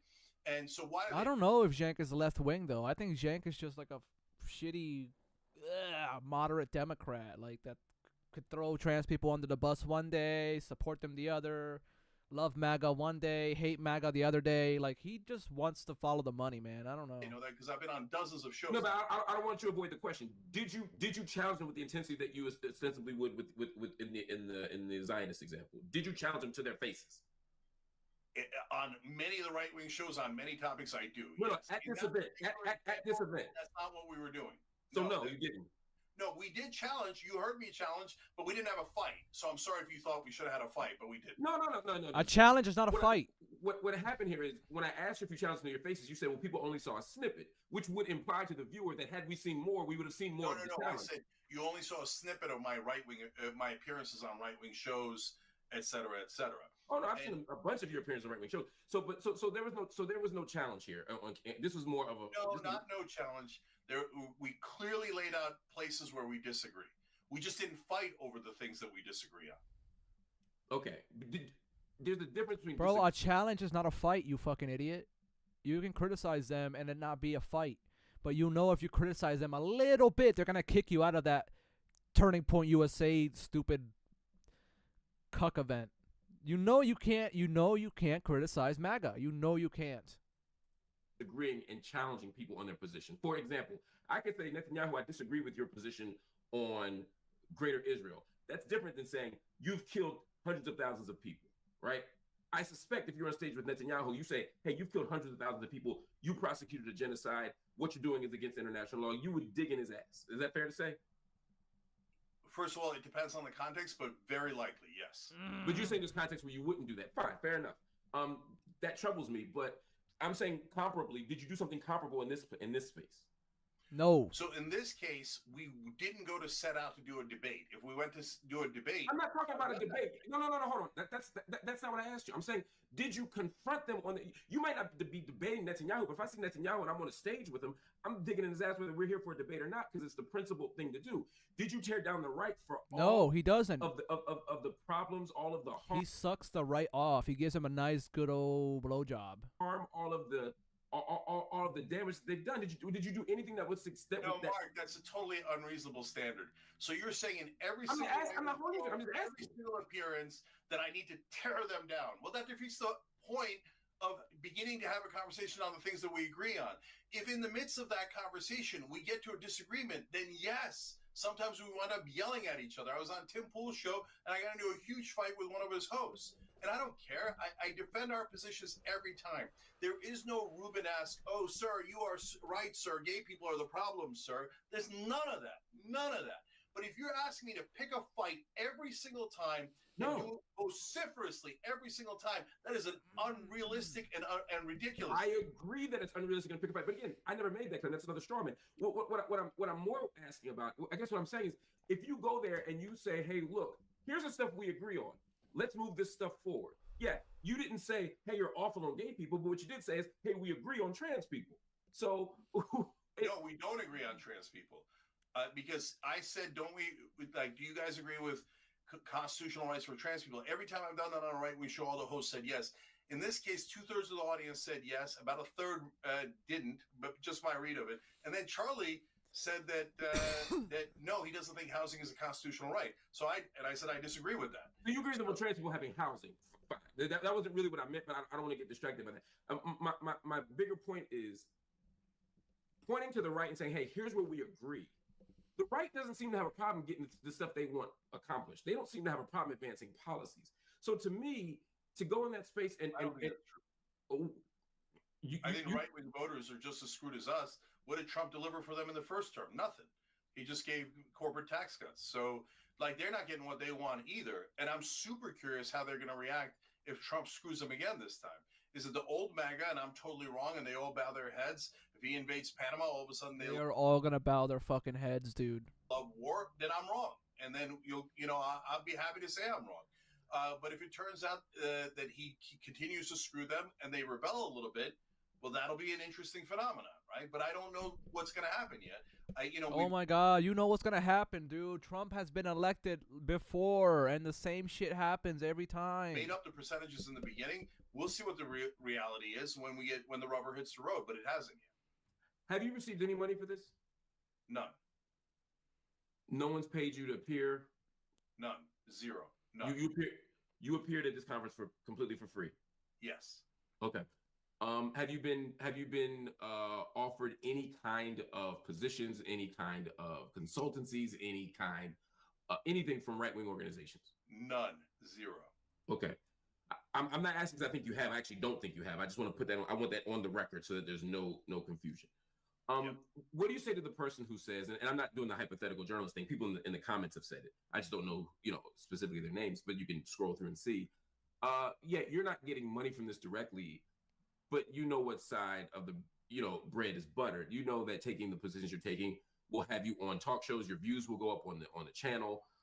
You'll get more, you'll get a wider audience. If the right wingers who love to click on stuff and love to watch media, that this is still a strategic career move. What do you say to that? Totally and utterly absurd. So number one, if you want to be real, of the two things, the theories that I talked about earlier about us, we're right-wing grifters and getting money for it. Oh, your audience is dying off, etc. We can't be both, right? Well, the reality is this has cost us a good number of paid subscribers. We're not unaware of that. And it has cost us in terms of the live show, etc. The number is there. We're not unaware of that. We're actually doing something really bold and courageous, which is that we're willing to risk our not only money, but the loyalty of our audience to do what we perceive to be the right thing. And Mark, it's the same exact thing I did when I challenged Obama from the left. Tons of paid subscribers left, audience left. No, Obama's a saint. You can't do that. And that was early on in his administration after we helped him so much to get elected against McCain. We do not do audience capture, and we challenge our own audience, open minds, open hearts. So the challenge, this idea of grifting, I know where it comes from. Again, I'm not saying, oh my God, nobody's ever going to do that or nobody's ever done that. No, people have done that. I get it. I get it every day. Yeah, but in order to make that charge, and if somebody in the audience is concerned, that's totally fine, right? But when other left-wing hosts say they already have done that, that's just a lie. And so that is deeply problematic that we have a bunch of hosts out there saying things that aren't even close to true. They never checked. They never asked. At least you asked, Mark. And I appreciate you asking.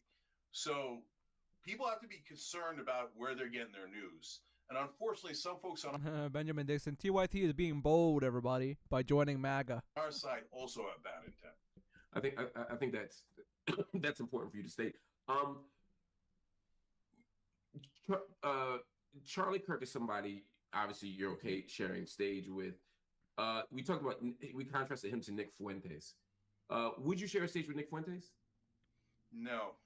In fact, I was on this Spaces on X, and he joined and I left. And so, yeah, there's a line, right? And I what's the line? I often grapple with that line. Charlie Kirk has hung out and talked to the fucking Nazi Nick Fuentes that they're talking about. Charlie Kirk has met with him. So what makes Charlie Kirk different than Nick Fuentes? Please tell me, Cenk. What makes them different? They hung out together, they talked together, they love each other. What makes them different? Nothing. Mind myself, right? What is the line for you, right? And I know it's provisional. We all fluctuate. But what is the line in general for you? Yeah, line is when your main thesis is white supremacy, racism, anti-Semitism, Islamophobia, etc. Like that's what Nick's known for. That's what he does, right? Right. He's a Nazi. He's like a literal Nazi. I mean, I think he says he's a neo-Nazi, and I'll take him at his word, right? So, or he defends Nazis, right? That's good enough. No, I have no interest, right? So I guess that's where I get confused. I saw this from 1023 where you called Trump a Nazi. But you share a stage with Trump and share a stage at an event that supports the movement. Got him. Nazi. Here we go, Cenk. Cenk is gonna fucking hide his tail away. Be like, oh, I didn't mean that. I didn't mean that. I was being hyperbolic. I didn't mean that. And what's the difference? Yeah, I don't know if that's the title or if I actually said that, but it's in quotes, so maybe I did. I mean, I have the video. I can play it. Yeah, okay. No. If you say it, I know that some people are sending around videos. I believe it. So what I tried to do was I tried not to call him a Nazi or Hitler, but I did say... Did you think he was a Nazi, or were you being hyperbolic? No, I must have been hyperbolic then, because I never... You never thought Trump was a Nazi? No. So then I'm even more confused, because this conversation you were talking about how we shouldn't flamethrow and call people names and call everybody who's a racist or a racist. But he was doing it. But it's okay when he does it, though. It's okay when he does it, but the left wing, when the radical left online do it, it's not okay. But it's okay when Cenk Uygur calls them Nazi, fascist. That's okay. To call actual white supremacists. Why would you call them a Nazi? No, I'm saying that I must have... that must have been hyperbolic, because I tried hard not to call him a Nazi. So that must have been a mistake. So here's my distinction, and I've explained this many, many times.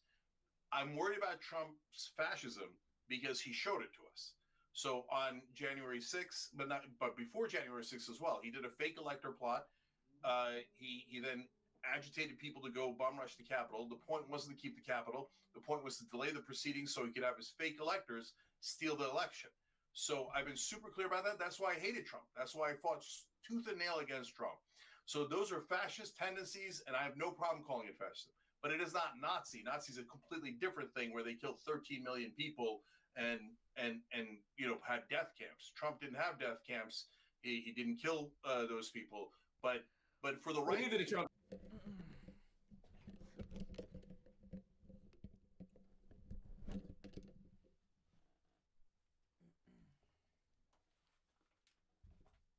be right back, y'all.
I had to grab a package. And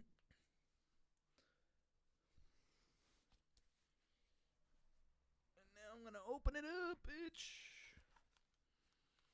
All right, Mark, keep destroying him.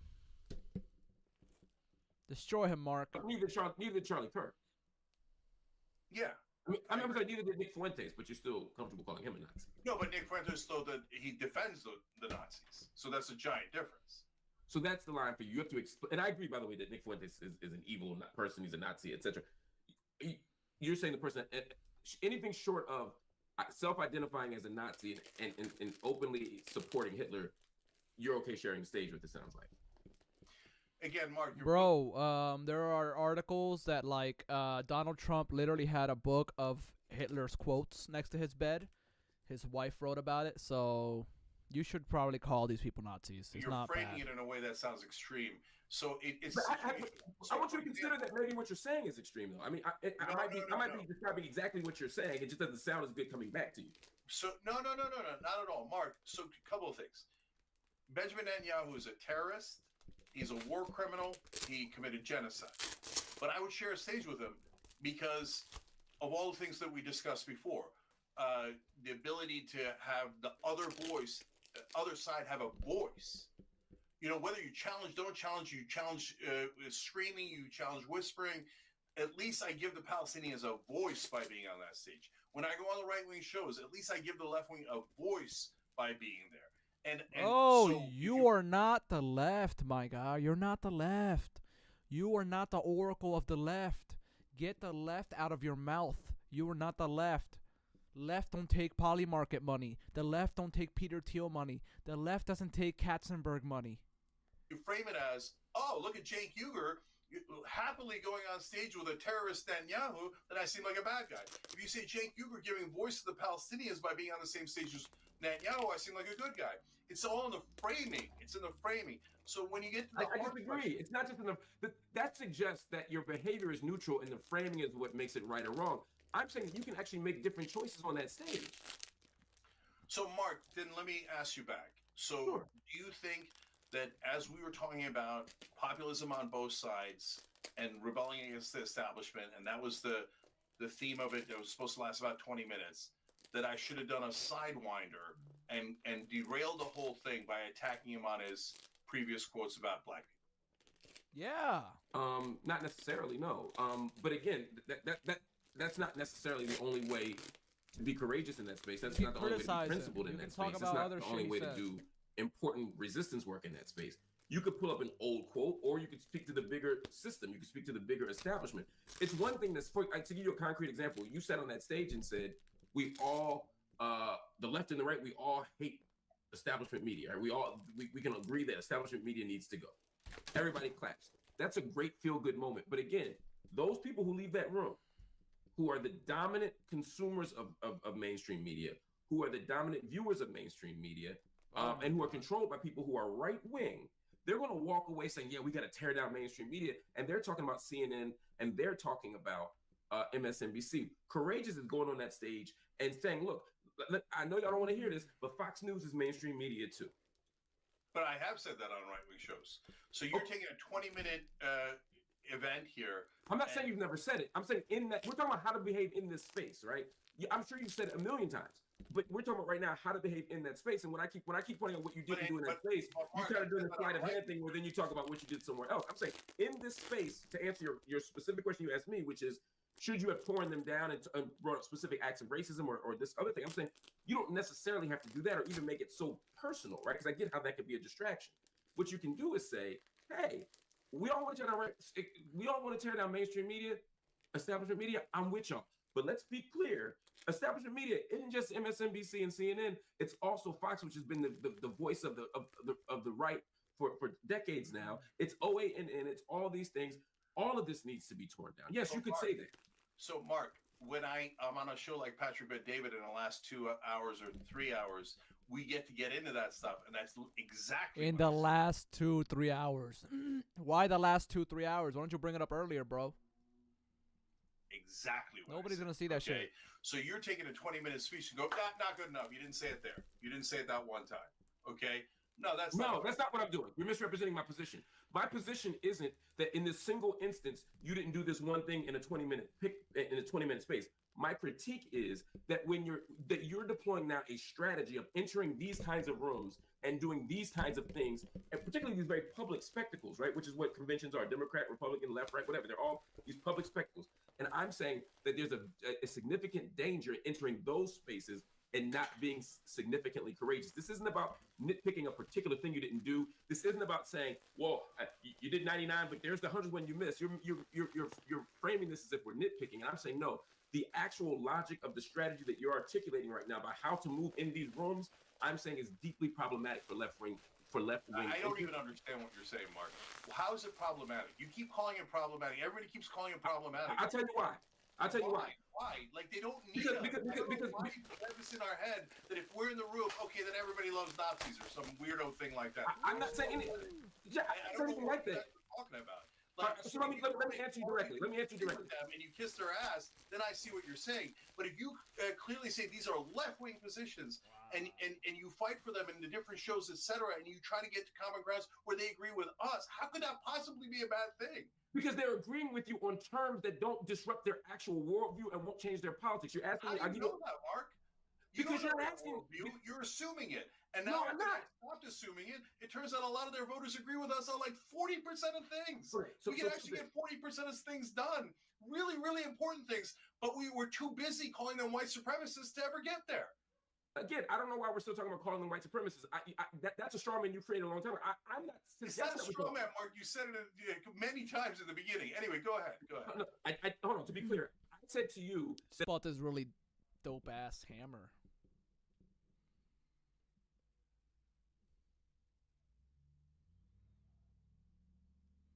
Like the back of it is fucking like wrapped around of Tang, the stick. It's fucking lit. Can't wait to try it. That I believe they're white supremacists. At no point in this conversation did I say you need to go in the room and call them such. In fact, I stipulate that I'm not asking you to do that. That I don't think you should do this. I keep saying that over and over again. This is not about calling them white supremacists. You also said I'm making an assumption. You're making a huge assumption by saying that you know that they're leaving there more open to left-wing positions. There's absolutely no evidence of that. So we're both speculating at that level. I agree that I don't know for sure. You don't know for sure.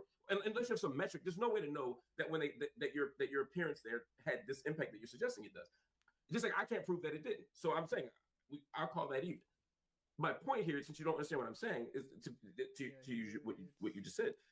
To be clear, if someone walks into that room and they're sitting in the stands listening to you talk, and they already believe that just to use the mainstream media example, they believe that establishment media needs to go, but they also don't think Fox News is establishment media, right?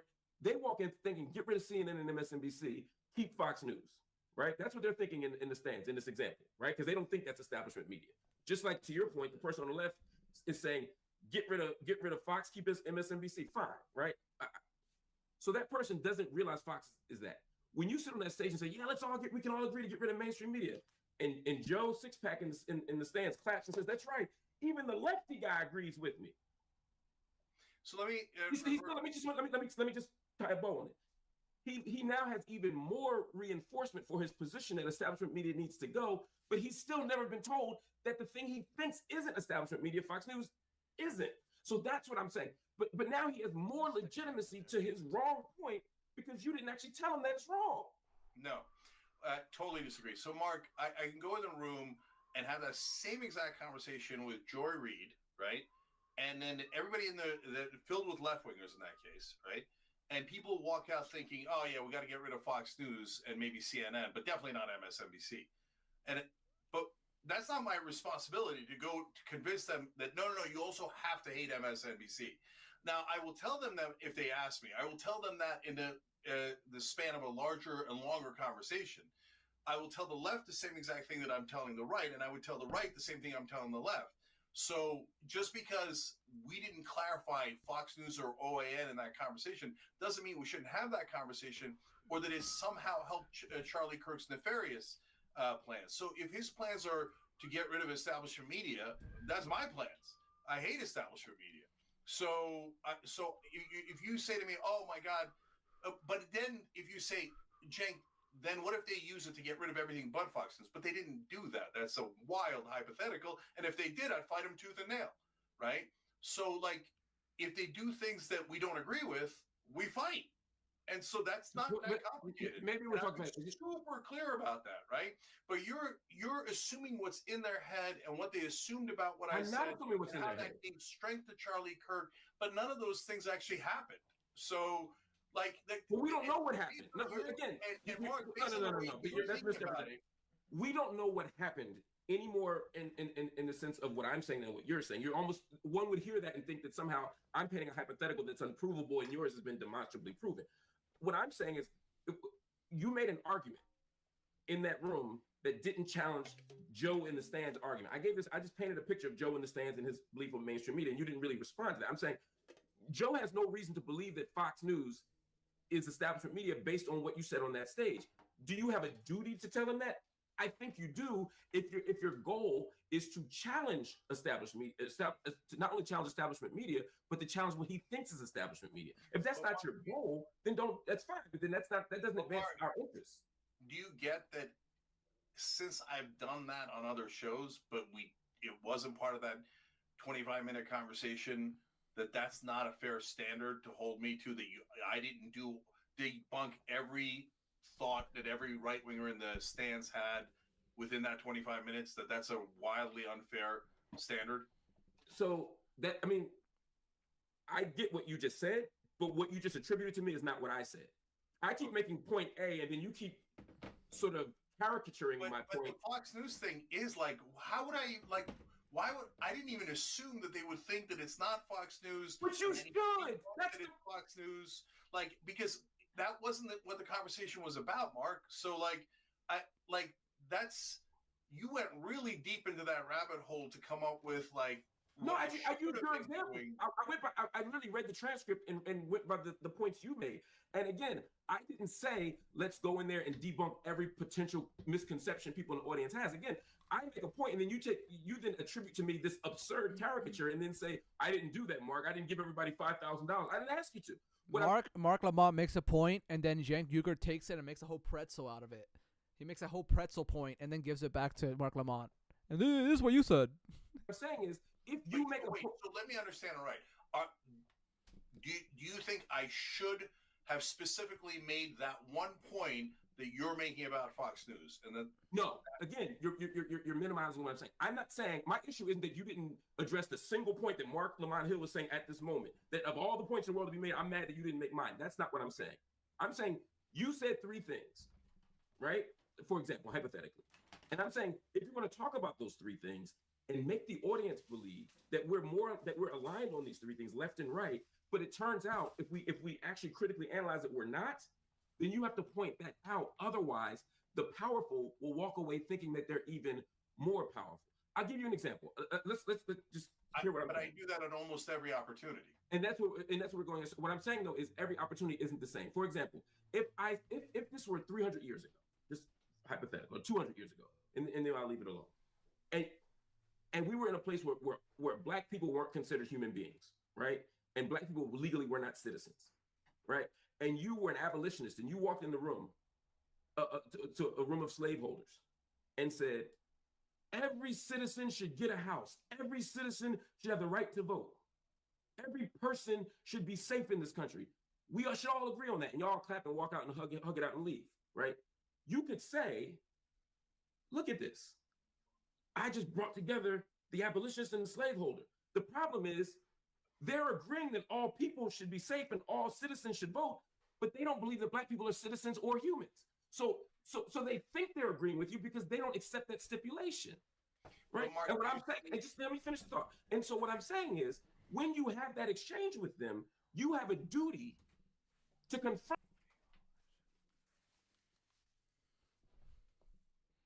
them on that misconception. And you can't say, well, I've said it in Bible study, I've said it on the streets, I've said it in the Underground Railroad. No, when we're having that conversation, we have to say that thing. And then if I confront you on that, you can't say, well, Mark, I can't confront all their philosophical and epistemological. No, I'm not asking you to do that. I'm saying on this issue that you brought up, you have a duty to show them how they're wrong, because that's what's high stakes. That's what decides who lives or dies. That's what makes the political conversion.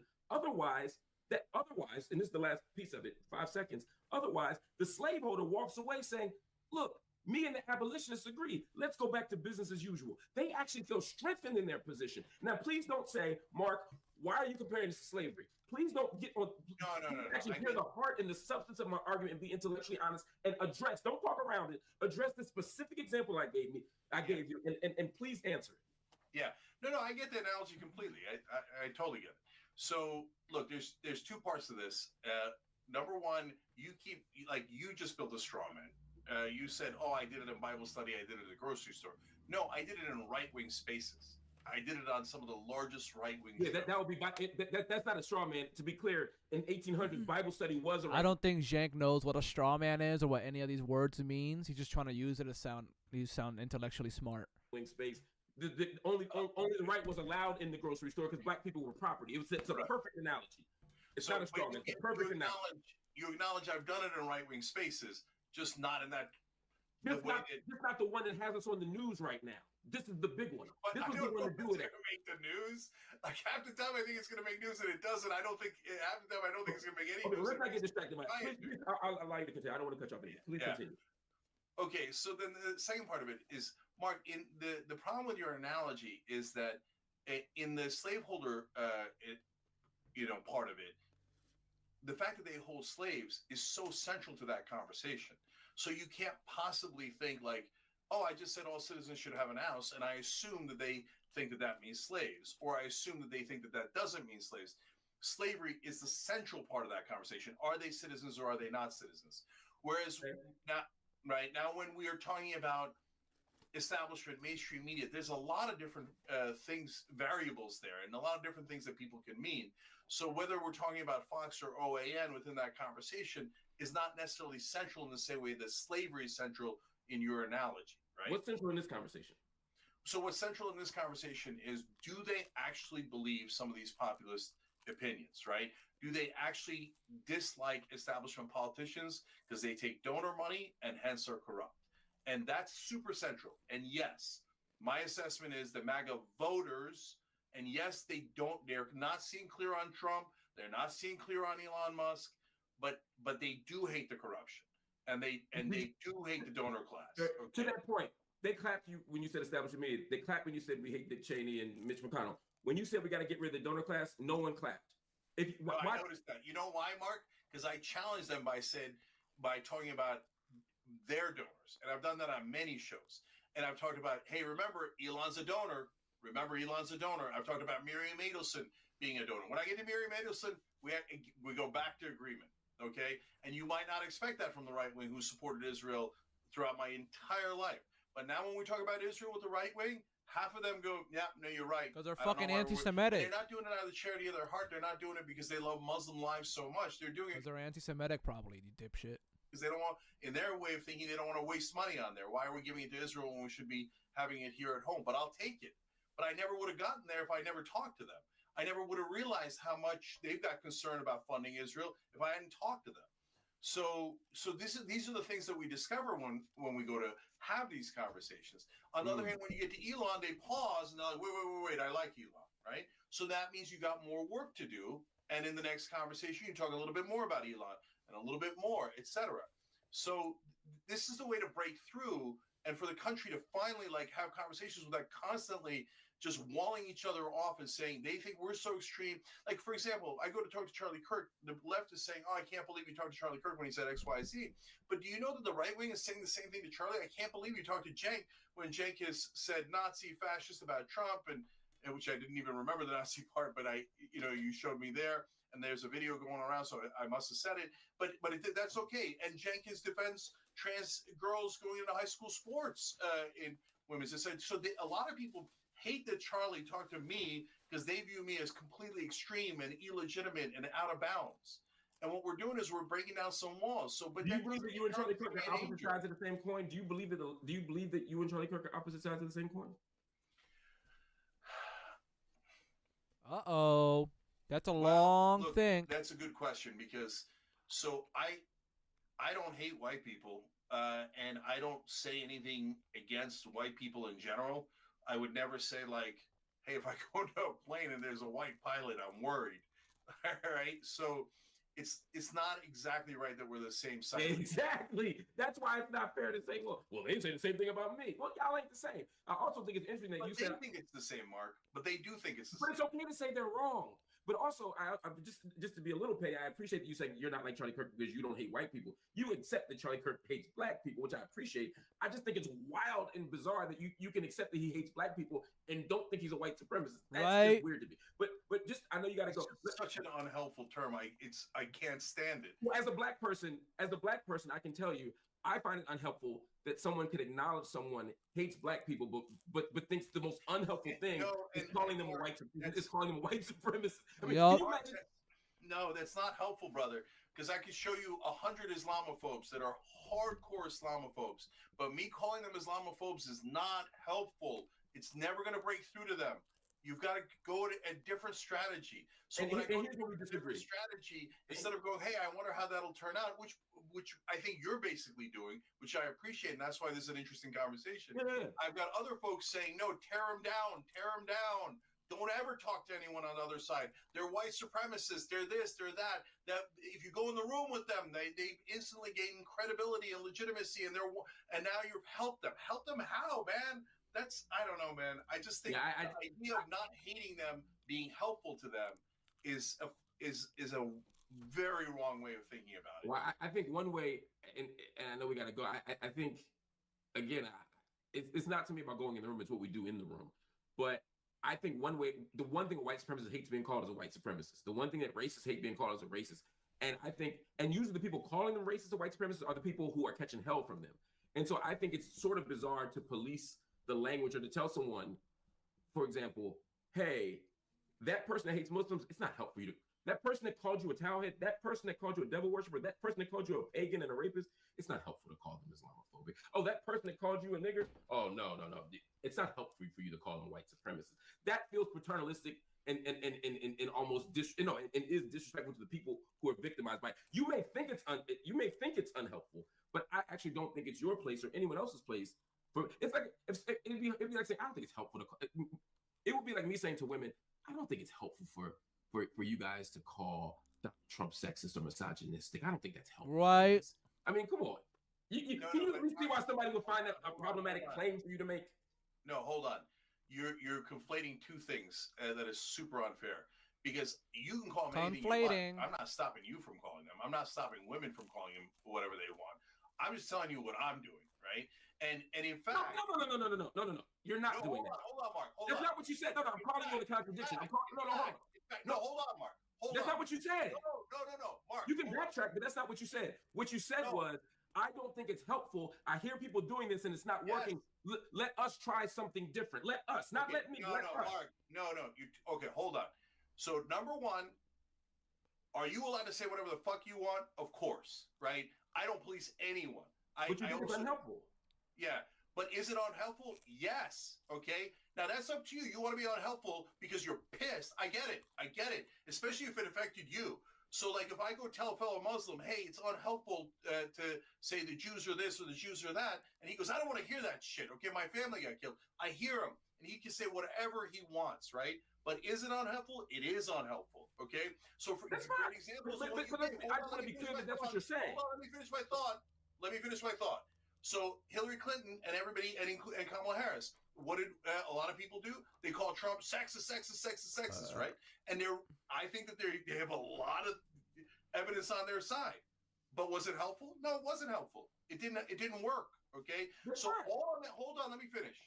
So all I'm asking is, let me do my thing without assuming bad intent, without assuming that I'm helping. Because what I'm hearing from some portions of the left is, you're not allowed to do it. Not, hey, I don't want to do it. Hey, I want to call them white supremacists. They say, no, you have to call him a white supremacist. And if you didn't call him that, then that's it. You're a bad guy. You're a traitor. You're a racist or whatever. No, I don't accept that. You're not going to get me to say anything that I don't want to say. I believe in your freedom to say whatever you want, Mark, and I'm going to say whatever I want. And I think my strategy is infinitely better. I'm going to execute that. I'm going to get us some policy wins, I hope, over the long run. And then I'm going to say you're welcome.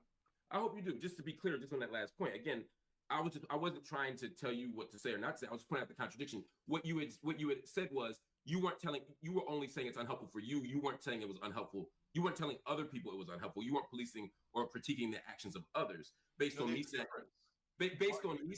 Let me finish. Based on me saying that I find when I hear you say it's unhelpful. If I'm ever eating fucking saltine crackers, or what are these called, soda crackers, like, you know, it's a sad stream, y'all. Not cause Mark, I love Mark, just Cenk Uygur, bro. This shit's sad.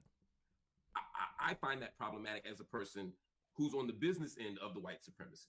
And what you just said was you weren't telling us that. You were only speaking for yourself. But then even in your rejoinder, in your response, you pointed out that you actually are saying to the people that it was unhelpful. This isn't about their right to say it, free speech. But you're telling them that it's unhelpful. And I'm saying telling black people or telling women or telling Muslims or telling trans folk, hey, you have a right to say this. It's your experience. But I'm just telling you that's unhelpful. I'm just telling you, even in terms of strategically uniting folk, as a black person and as a Muslim and as an whatever title you want to put on me, when I'm told that thing, for every right-wing person you potentially get, I'm telling you, you're gonna lose a whole lot of us. Okay. So, Mark, here's the thing. Again, the framing is critical because you said two words that are not the same. You said policing and critiquing. Okay. So I am critiquing the strategy, but I'm not policing it. I'm not the boss of anyone. Okay. So people want, and in fact, on our own network, everybody's allowed to say whatever they want. And tons of our hosts disagree with me from the left on the trans issues and on all the things that you've challenged me on. And I don't police that. I don't police it. But do I critique it? Yeah, because we're having a discussion about what's the best strategy to win people over to our side. Fair enough. That's fair. I'm saying as a black person being told, hey, you shouldn't call the white supremacist white. I could see if you said, Mark, I don't think he's a white supremacist. I think that's fair ground. But saying, yeah, he does hate black people, but it's not helpful to call him a white supremacist. I'm just telling you. But even when you say he hates black people, it's more complicated than that. It's what does that mean? You said. I said, are you opposite sides of the same coin? And you said no, because I'm not like Charlie Kirk. I don't hate white people. We're not opposite sides of the same coin. One would infer that you were saying that he hates white people. That's not a no. I know, and that's why I'm clarifying now, Mark. Okay, fair enough. Yeah, and so Charlie has said those things that are deeply problematic, and that are those comments were racist, right? Well, I mean, why are we worried about a black pilot? That's crazy. And in fact, I challenged him on that in one of our interviews, and he walked it back a little bit, not all the way, but he walked it back a little bit. And in fact, the fact that he walked it back a little bit surprised me, right? So, okay, now we have that conversation, and all of a sudden he's walking it back a little bit. Okay, so that's a little bit of a win there. But in terms of again, helpful or not helpful. So you remember the protest in Washington on Israel, and somebody writes burns an American flag, and somebody writes Hamas on a statue. So yeah. I'm not the boss of them. I can't stop them from doing that. Okay, nor would I want to live in a world where I stop them from doing that. Having said that, not helpful.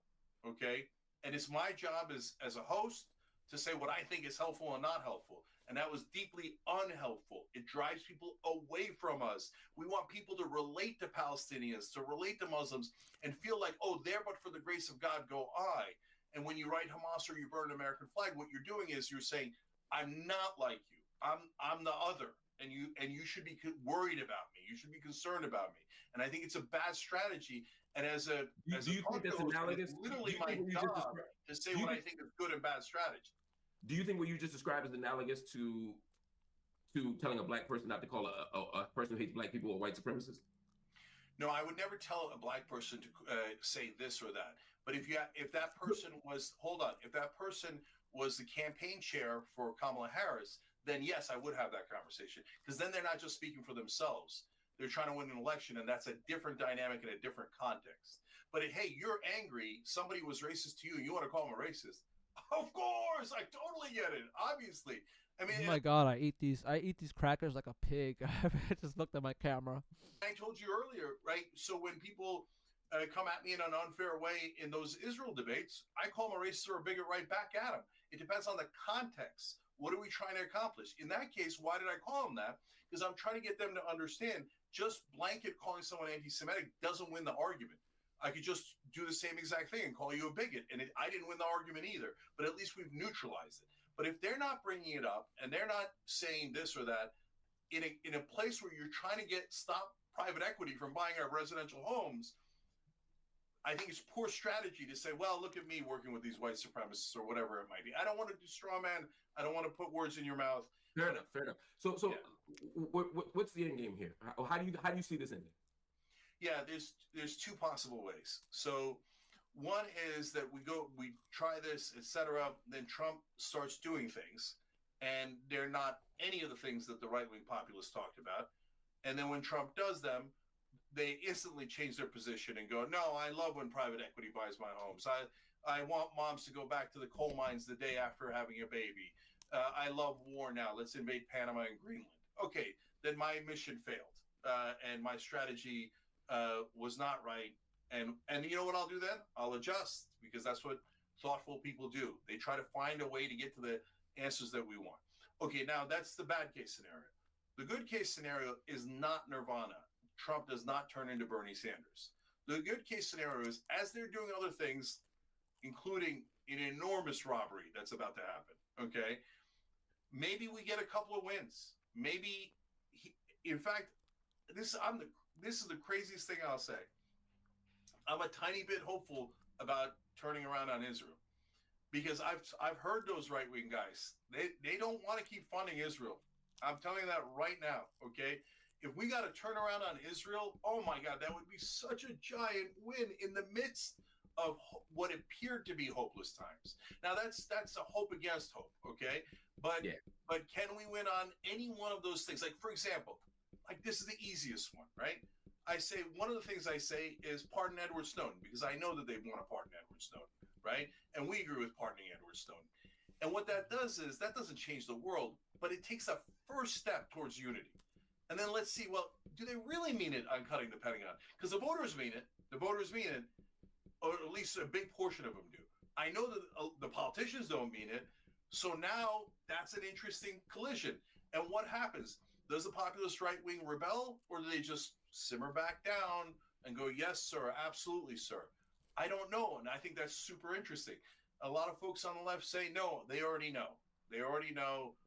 Nobody on the right ever means anything. They're all robots, or they're all evil, or whatever that they think. That's just not true. They're human beings, and there's a giant range of that 77 million voters. You know, when you came on the show, I thought the biggest thing we were going to end up disagreeing on was you being a Pittsburgh Steelers fan, which has been as deflating a movement in the last 3 weeks as anything happening politically. But it turned out we were going to have we had this spirited conversation, and just like you said, the Steelers are going to do better in the playoffs despite this losing streak. You know, you're also saying this plan is going to work despite the evidence to the contrary.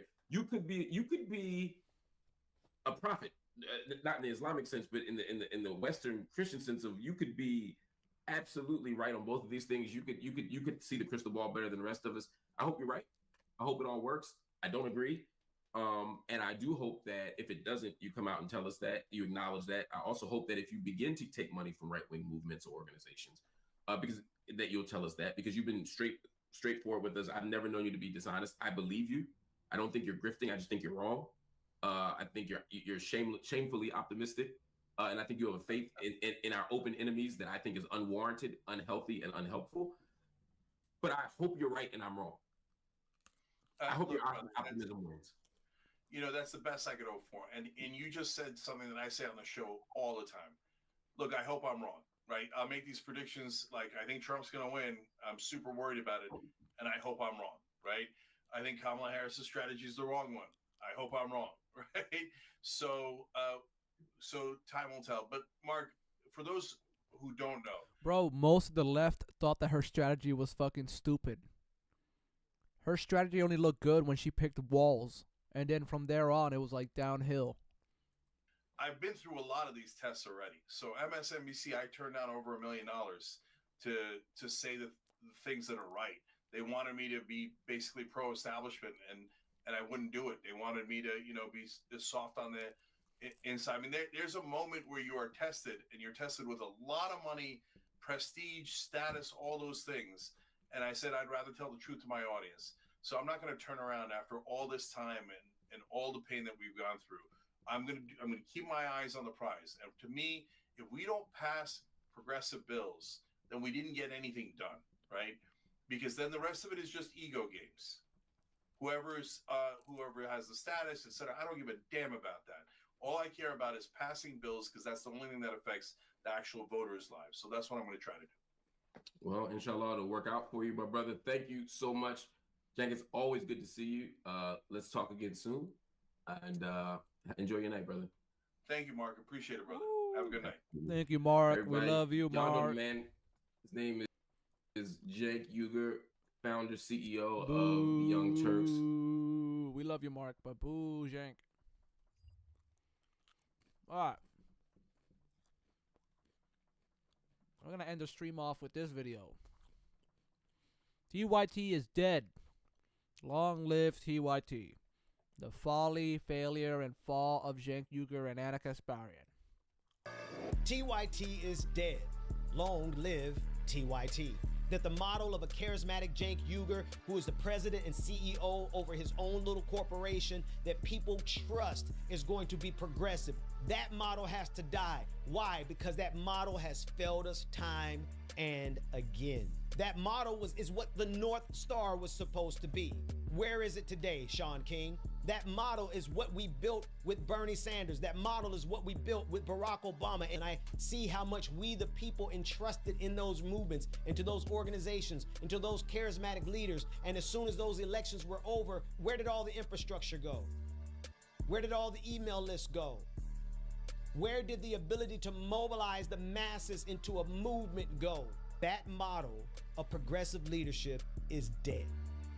TYT is dead. Long live TYT. So by now, you've seen every interview, you've seen every analysis, you've seen more than enough videos as to the problem with what Cenk Uygur is doing and using TYT to accomplish, he and Anna Kasparian. I want to say it from the outset that this is not a video to attack TYT as an entity. In fact, it is an appeal to Cenk Uygur to preserve and to save TYT for what it was, what people invested in it to be. And that means that there is a model of leadership that has to go away. This is not an attack on TYT. In fact, I hope that this is a way that TYT can be preserved, because as it stands right now, the trajectory that Cenk Uygur has chosen has been rejected by the people. The very people who helped build his platform, the very people who gave rise to his voice. He is in the position that he is in, not because of his own ingenuity, but because the people trusted in him as a charismatic leader who was going to do what he said he was going to do. So no, this is not an attack on TYT. But before the end of this video, and I hope that I can keep your attention for as long as possible, but before the end of this video, you will see I am making a case, a strong case for the preservation of TYT. But TYT will not survive if it continues to go underneath the same model that has beguiled all of progressives for many years. It's not a problem that is just germane to TYT. It is a problem in progressive spaces holistically. What is that problem? It is the idea of a charismatic leader being entrusted with all of our funds, all of our resources, all of our subscriptions, all of our memberships, and those resources going into a privately held corporation over which that one individual leader has complete domination and control, their own personal fiefdom. TYT is not the fiefdom of Cenk Uygur. At least it should not be. What TYT is and what it represents more than anything else, I'm not talking about the corporate entity over which I'm sure Cenk Uygur has solid and solidified control over. But what TYT represented for the people here in the United States of America was ostensibly an independent media movement sponsored and supported by the viewers so that they could be free from any type of corporate control and so that they can be free to represent the interests of the people. That's not where we are right now. And so when I say TYT is dead, I mean the model of American progressives pouring millions of dollars into an individual corporation thinking that the president or the CEO of that corporation is someone that we can trust is going to operate based on progressive values when political times get hard, when financial times get hard, when any type of issue gets too difficult, we expect progressive leaders to hold the line for progressive values. And time and again, nearly every single entity in which we have entrusted our resources, where are they now? Where are they now? Where is the leftist media entity that is standing up, that has the amount of resources that TYT has been entrusted to lead us in this moment? I've written an article to accompany this video so that everyone can be crystal clear on what I'm saying and what I'm not saying, and more precisely why I am saying this. I don't intend on doing many more videos at all about TYT. I do want to give this one last thought from me on the issue. There's a lot to dig into, and I really do suggest that you read the article so that the thoughts can be outlined for you more clearly than I'm even capable of doing in this video. But I do want to go over some of the key parts here, some of the key nuances, some of the key issues. Here's the difference between left-wing media and right-wing media and mainstream media. And it's in this intersection that I believe we will absolutely find what happened in 2024. Why there was such a definitive shift towards the right across this nation. That's because right-wing media for the last 4 years has been funded, almost like a slush fund, and never-ending supply of cash being poured into right-wing media from all over the planet, to be quite honest. Of course, you had American billionaires pouring resources nonstop into organizations like Charlie Kirk and Turning Points USA, into the Daily Wire with all the venture capital that they had, with the ability to spend hundreds of thousands of dollars per month on advertising on YouTube alone. We had podcast after podcast after podcast, every up-and-coming MAGA superstar with a new YouTube channel, with a new podcast, with a new web series. Everywhere we turned, we were inundated with right-wing media. That had a definitive effect on the outcome of the election. If you take away right-wing media between 2020 and 2024, you do not have a second term of Donald Trump. And this is what makes what TYT is doing. And again, let me correct myself. It's not TYT as in so much as it is the leader of TYT, the owner of TYT, Cenk Uygur. This is what makes what Cenk Uygur is doing so damaging right now. And this is why I'm doing this final video on the matter. And then I'm moving on because there's so many more things that we have to fight for and things that we need to do. We can't grieve over the loss of TYT much longer. We have work that we have to get done. If you look at the amount of conservative media that saturated the United States over the past 4 years, there's no way that you can conclude anything other than the fact that we have been underneath a regime, a media regime that has manufactured consent and shaped and warped the minds of the average American viewer towards MAGA conservatism, which is, just like Cenk Uygur stated months before, fascism. So they laid out a plan for a full-blown coup against this country.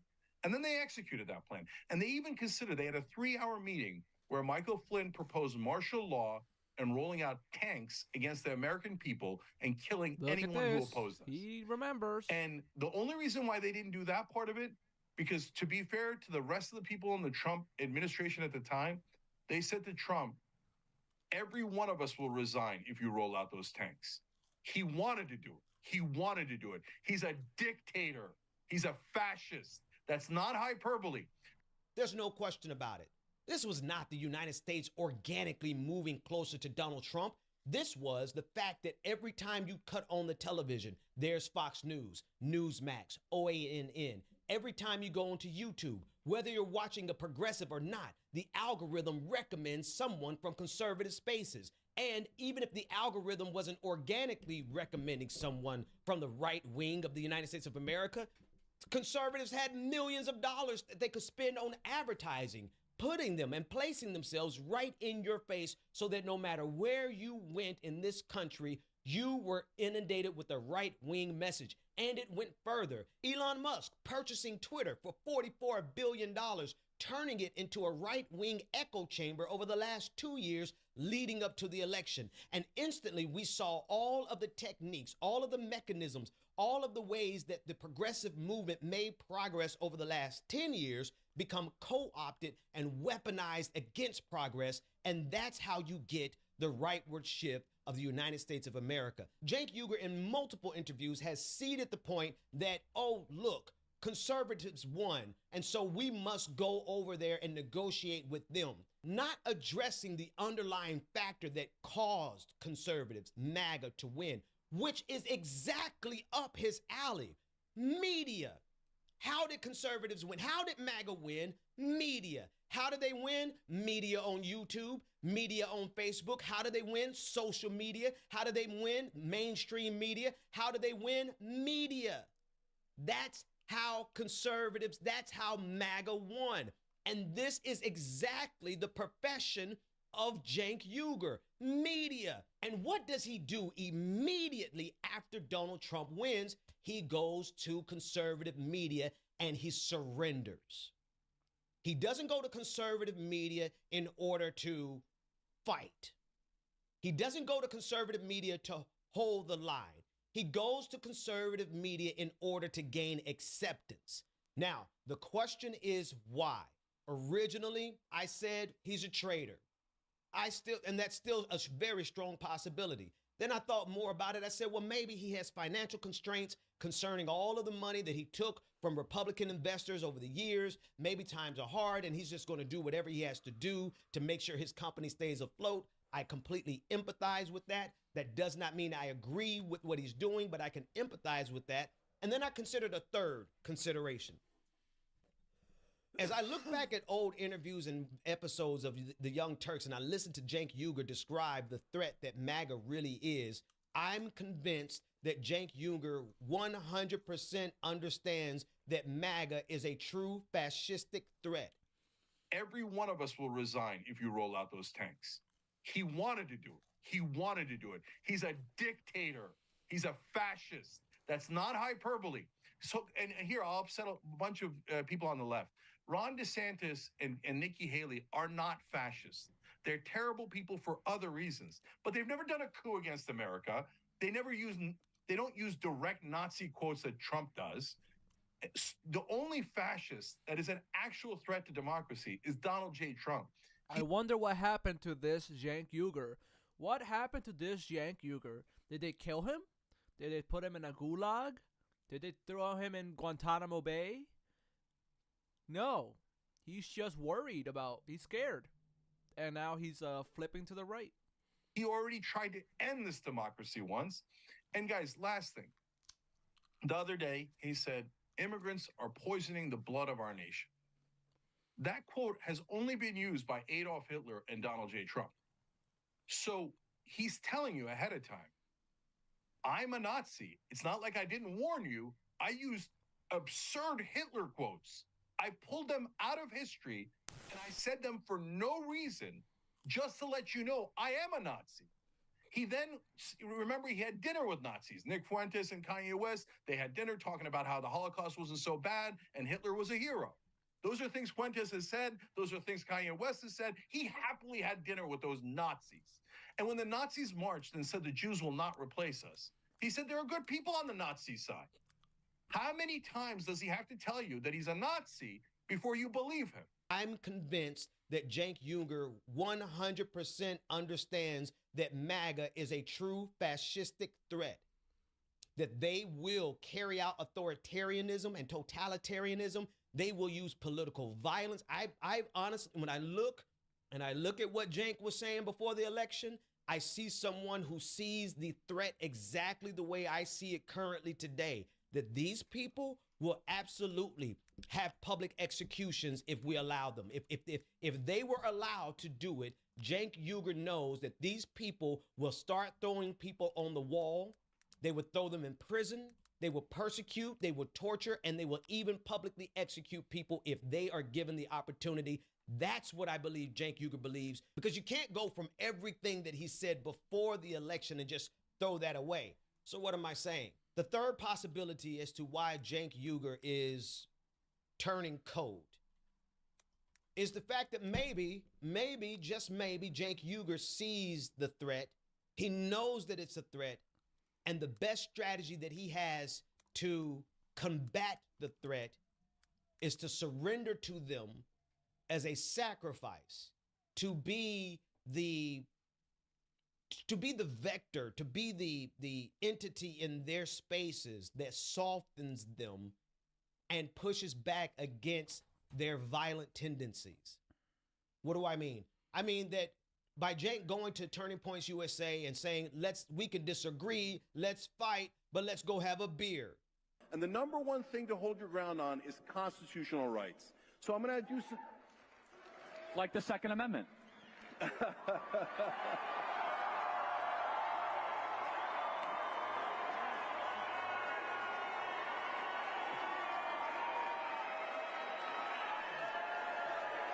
So, no, I know. So, guys, look at that. We totally disagree on that issue, but we just... You were asking for that one. I'm sorry. No problem. No, but look, that was an important moment, because we totally disagree on that issue, but we just shook hands anyway. And you know what we'll do afterwards? We'll have a beer. By Cenk going to Turning Points USA and saying, we can disagree, let's fight, but let's go have a beer. He's trying to set the Overton window for the actions that MAGA will take to say, okay, we don't like them, we disagree with them, but afterwards, let's go have a beer. Now, stick with me. I'm not here to defend Cenk.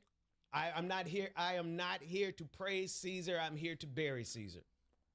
But in good faith, I have to slow down and ask myself to consider this as well as you. I do believe that there's a possibility that Cenk Uygur honestly knows how violent these monsters are, and that he is in those spaces enough to be able to convey a message that says, at least let's not get violent. Well, I considered that, and I take that to heart. And I do think that there's a bit of nobility to that. Cenk Uygur, if that is your justification of doing what you are doing, I want to say two things to you. Number one, you're still wrong, and I'll explain why in a second. But number two, I can respect that. I think that there's a bit of nobility in that. I'm giving you as much grace and consideration as I can, because you don't strike me as a person who's just a traitor who turns on a dime like that. You did betray us. You are actively betraying us. But I had to dig a little deeper and say, but why? I don't think that it could be just financial troubles, but that could be it. I paused and I really considered, well, what if Cenk is doing this to try to stop MAGA from going full fangs out violent, which many of them really want to do? If that is what you're doing, Cenk, then you'll understand what I'm going to do here next. Because what I see what you're doing is you're putting yourself inside of a dialectic, MAGA's dialectic. And what you're trying to do is to help them to resolve their tension, their new synthesis of where they're going to go, what they're going to do, what they're going to become next. I see you trying to say, whatever we do, let's not get violent. Let's disagree. Let's fight. And then let's go have a beer. Even the more I say it, the more nobility I see in it. But Cenk, you're wrong. Because they cannot be appeased. We've seen in history what happens when we try to appease fascists. Chamberlain understood too late what happens when you try to appease fascists. Czechoslovakia, 1938, tried to appease the Nazis. What happened? It empowered, it emboldened the Nazis to go even further. So Cenk, while I could be honestly just making this up in my head, maybe you're not doing this. Maybe you're not trying to stave off the worst aspects and desires of MAGA, but I do think it's a possibility. And I want you to know that I'm engaging in good faith, and I have to take that in consideration. And when I consider that thought, I feel a level of empathy. I feel a level of nobility towards you. I feel that you're operating with a sense of honor and integrity if that is your motivation. Anything short of that feels like you're a traitor. But when I consider that possibility, I pause and I think, okay, I see what he's doing. Here's the problem, Cenk.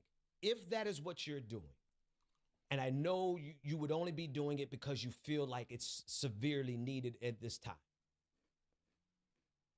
Here's the balance to your calculus. Here's the balance to your equation. You cannot simultaneously be the self-proclaimed leader of the left. You cannot simultaneously be the self-proclaimed leader of the leftist wing of the populist movement. And you cannot simultaneously boast of being the leader and the owner of the largest progressive media company in the world while you simultaneously surrender to MAGA. Even if your intentions are noble, Cenk, even if what you're trying to do is to stave off the rabidly violent tendencies that are latent in MAGA, just waiting for the opportunity to come out. I thank you for that consideration if that's what you're doing. But you cannot be the leader that progressives need in this moment. Who is that leader? None of us are, and all of us are. I want to state that at the beginning. I am not promoting myself nor any other individual to be the leader of the progressive leftist movement. It does not work like that, and it cannot work like that any longer, which is why we're a symbiotic organism. We can't be owned. We're all owning, you know? Have called this video as well as the article, TYT is dead, long live TYT. The structure over the last 20 years of progressive movements has been centered around charismatic leaders who become their own lords and their own barons, lording over their fiefdom. And what is that fiefdom? That fiefdom is audience, paid subscriptions, email lists, communication networks, even opportunities.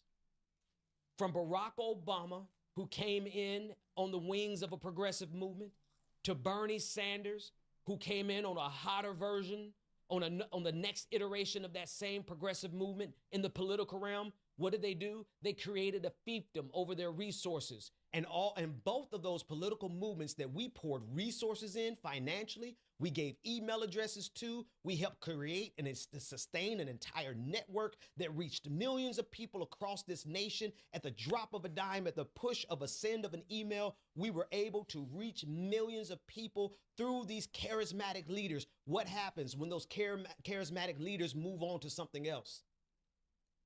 Bernie Sanders' email list now in the hands of the same Democratic consultants that frustrate us today. Same with Barack Obama. Let's go to the media. In the media, we had individuals like Cenk Uygur, TYT, who became the cornerstone of the progressive movement. And thousands of people, hundreds of thousands of people poured millions upon millions of dollars into this organization. But it was not a decentralized organization. It was Cenk Uygur's personal fiefdom. Yup. Where he controls every aspect of that company, where he determines what's going to happen, where he determines what's coming up and what's not going to happen. He determines the trajectory of TYT, not the people. And so when I say TYT is dead, long live TYT, what has to die in progressive spaces is this idea of a singular charismatic leader who is going to carry us to victory. Why? Because every time we have done that, we pour resources into that individual's organizations, and that individual's organization is usually something that they control alone, something that they dictate alone. And even if there are other people involved, those individuals hoard over those. How many of you have, think about all of the progressive movements that you've donated to. Think about all of the progressive movements that you poured money into and given your email address to. Think about all of the entities that came and went. It's not just Cenk Uygur. I'm thinking also about Sean King. Think about all of the charismatic leaders that you poured resources into. Where are they right now? Name me one charismatic leader over the last 20 years of the progressive movement that is still holding the line. It's not even me because I've only been on the scene for the last 10 years. And even if I had been here for 20 years, I will still tell you this. What progressive and leftists need right now is decentralized leadership.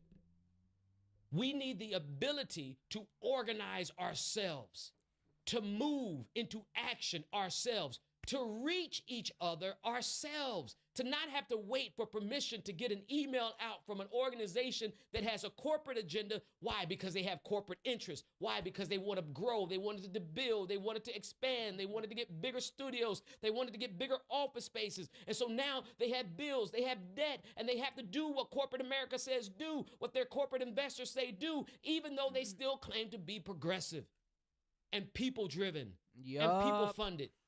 We've poured resources into individual leaders too long. All right. I make the case much better in the article. I make the case much better in the article as to what the problem truly is. The problem truly is that we have trusted charismatic leaders to lead us, and when those organizations and those leaders move on to something else or go into a different direction, or maybe whatever the excuse, we've seen our resources plundered for naught. And this is the nature of TYT. Underneath the leadership of Cenk Uygur and Anna Kasparian, let's go one step further. Because look, here's another reason you're wrong, Cenk. You were wrong. Do we need you? And I'm holding these ideas simultaneously in my head. Cenk Uygur is sacrificing himself to stave off the absolute worst tendencies of MAGA. He's presenting himself as a sacrificial lamb to MAGA to soften the blows. I get it, if that's what you're doing. It's also a possibility that you just want another audience. It's also a possibility that you just want more cash from other people. It's also a possibility that the investments from Jeffrey Katzenberg are coming home to roost and you're having to kowtow to what he wants. It's also a possibility that you simply just want to grow beyond the reach that you have right now. And you become Polymarket Studios and not the TYT Studios. All those things are true. But if on this side, you're absolutely trying to hold the line to make sure that MAGA does not go into their violent tendencies, which we all see they have. They're all talking about it. They all want to do it. That's who they are. If that's what you're doing, Cenk, then you have to understand at the other end of your dialectic, you're over there now. You've surrendered. You've surrendered as a sacrifice to MAGA in order to solve. That's your home now. God bless you. On the other side, we need to fight. We need people who are going to fight. We need people who are going to once more into the breach, get into this fight and go head to head with MAGA in every media category that MAGA utilized over the last 4 years to push America towards the right. Television, internet, streaming, podcasts, radio. Every category is a category that we as leftists and progressives need to fight back. So, Cenk, while you're over there trying to make sure that MAGA does not turn into this raving monster where they begin executing people publicly, because we know historically that appeasement doesn't work, it is vitally necessary that we have an entity, individuals collectively over here fighting like hell. If we don't have that balance, what happens? Somebody in the audience, if all we have representing the left is Cenk Uygur, who is submitting himself as a sacrifice, let's give him the benefit of the doubt. Let's give him some grace. Let's say that he's not a traitor. He's sacrificing himself. However, if all we have is Cenk Uygur on this side sacrificing himself, bending the knee to MAGA in order to try to stave off the worst tendencies of MAGA, and we have nobody over here fighting, what happens to the Overton window? What happens to the discourse? What happens? America continues to move towards the right. What we have to have instead is decentralized leadership. What does that mean? No more charismatic leaders. What does that mean? No more pouring all of your resources into one organization that's owned by an individual or a small group of individuals. We've done that. And I know in a lot of ways I might be like shooting myself in the foot, because it would be easy at this juncture for somebody like charismatic to come along and say, pour all of your resources into me. But that would just replicate the model, and that would present a problem in the future unless that leader is willing to surrender. Unless a leader is willing to surrender their infrastructure to the people. Now we're getting somewhere. TYT is dead. Long live TYT. Unless an individual is willing to surrender their infrastructure to the people, then we would have just wasted and poured our resources into yet another charismatic leader. And I don't think that we can afford to do that. So what do we need to do? Good question. I'm glad you asked. Hey. So what do we need to do? Good question. I'm glad you asked. What we need right now more than ever is the ability to organize ourselves and communicate with one another far beyond our individual reaches on social media. What has happened since Elon Musk took over Twitter is that Musk successfully divided us back into our individual silos, making it more difficult for us to cross-pollinate, to even hear from each other, from even being able to see one another's tweets. And so we've been broken down basically back into our very small individual pockets, while simultaneously Elon Musk has coalesced and solidified all of the right-wingers across the globe. The same thing has been happening with media. So here's what we need to do. I am talking with several hosts, and I'm going to be talking with many more progressive hosts about creating a decentralized media network that we would all participate in order to give life to it. That's going to take time. But here's what we can do immediately.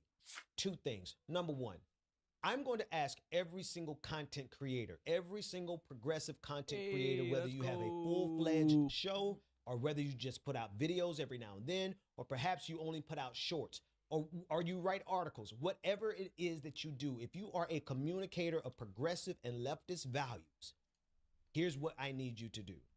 I need you to place a call to action in every single segment, every single article. What do I mean? Call to actions like this. Right now, the Islamic and Muslim community, the Arab communities are under attack because of what happened on Bourbon Street. The fangs of American fascism as it relates to Islam, they are out in full force. And so I have asked my supporters, people who watch my show, to organize themselves and to go onto social media and to fight back against every single word that is said against Islam. Why do I say that as a Christian pastor? I say that because I know what happened last time. I know what happened in 2003. I know how many innocent civilians were killed because of America's war in Iraq. And I also know what happens when the cognitive framework, the worldview, the ideas go completely unchallenged. When the ideas of MAGA go unchallenged, it creates a feedback loop that will lead to violence. And if we leave those conversations completely unchecked and nobody from the left, nobody with an alternative view is willing to get in there and fight, even on social media, it creates the idea of a consensus. It gives them the feeling of a mandate. It makes them feel like they're absolutely right because no one has ever told them to their faces that they're absolutely wrong. And so on my show, I am asking every single episode, every single podcast, every single segment, I am putting out a call to action to my supporters, to people who watch my content, people who view my stuff live in the chat rooms. My challenge to them is to go onto social media and to get active on the very issue that I'm talking about. Whatever it is that we talk about, we must activate our audiences. Here's a second thing that you need to do. Moderators from every single show, every single chat room, every single progressive media outlet. If you are a moderator, what I need you to do is I need you to work with your host. And when your host gives that call to action, You need to disseminate that down into the audience, and I need you to motivate the audience to get into action and go do something about it. Here's where we strike back immediately. We're not going to wait until we have the decentralized entity that we're trying to build. That will come in time. We'll get there. But here's how you can get active right now.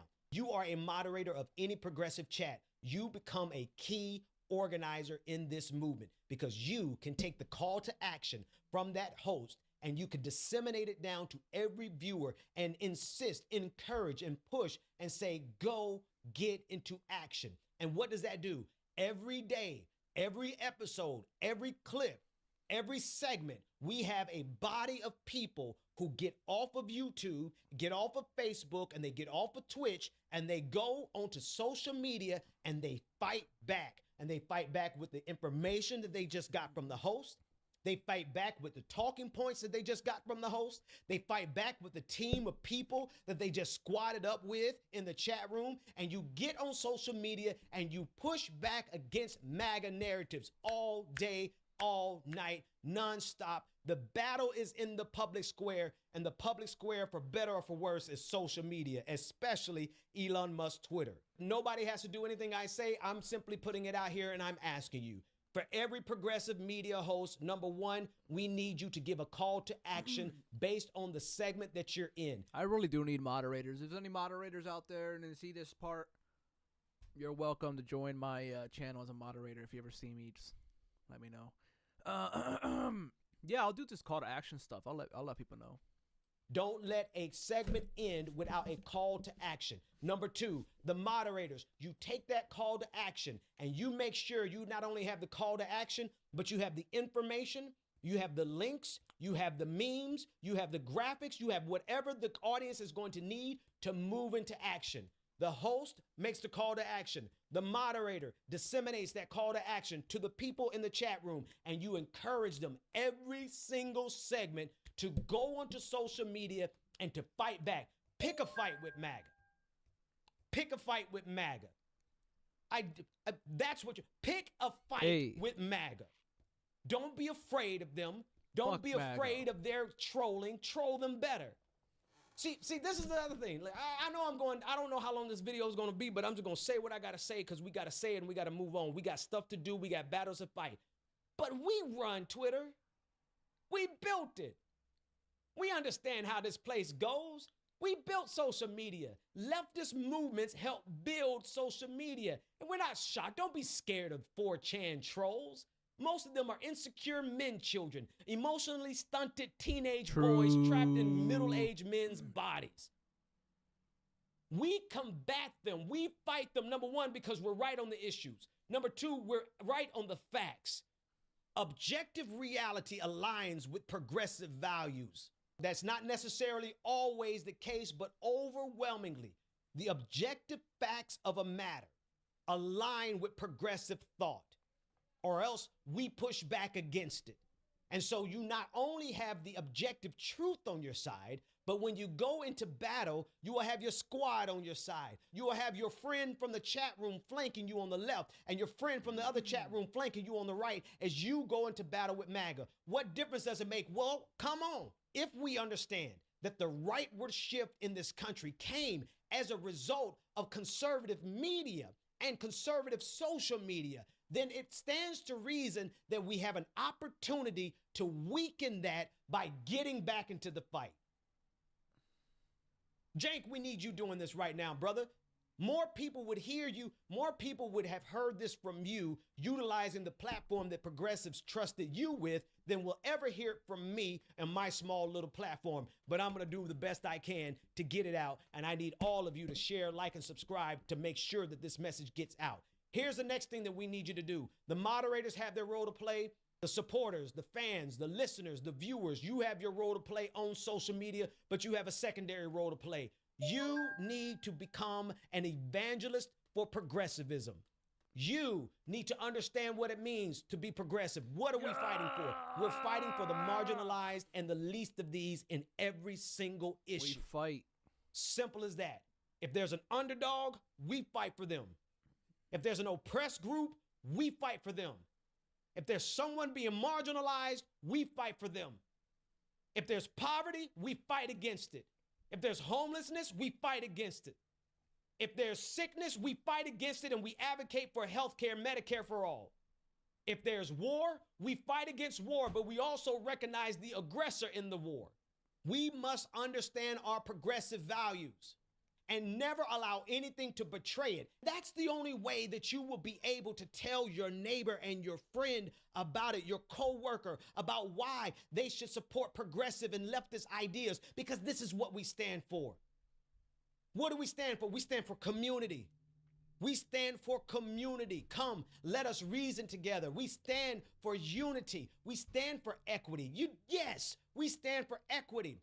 We stand for opportunity for all. We stand for equity for all. We stand for diversity, because diversity is our strength. What does that mean specifically? What does that do? That means that every time you come to the comment section, every time you come into a chat room to support your favorite show, you should bring somebody new. Period. Every time.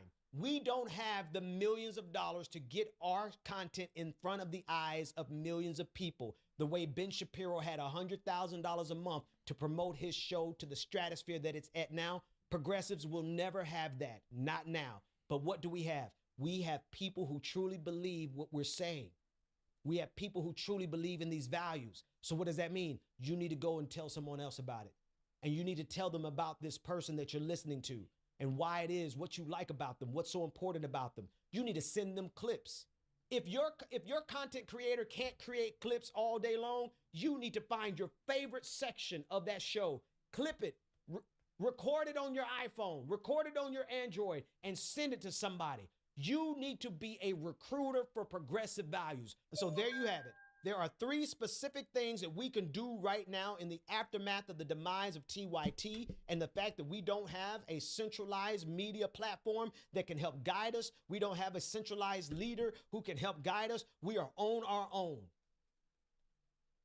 And so what do? 3 things again. Number 1, I'm asking every content creator, Brother Sam Cedar, I'll reach out to you. We need you to do this. Hey. Every single progressive, leftist, liberal, whoever, Midas Touch, all of you, everyone, we need you to not end your segment without a social media call to action.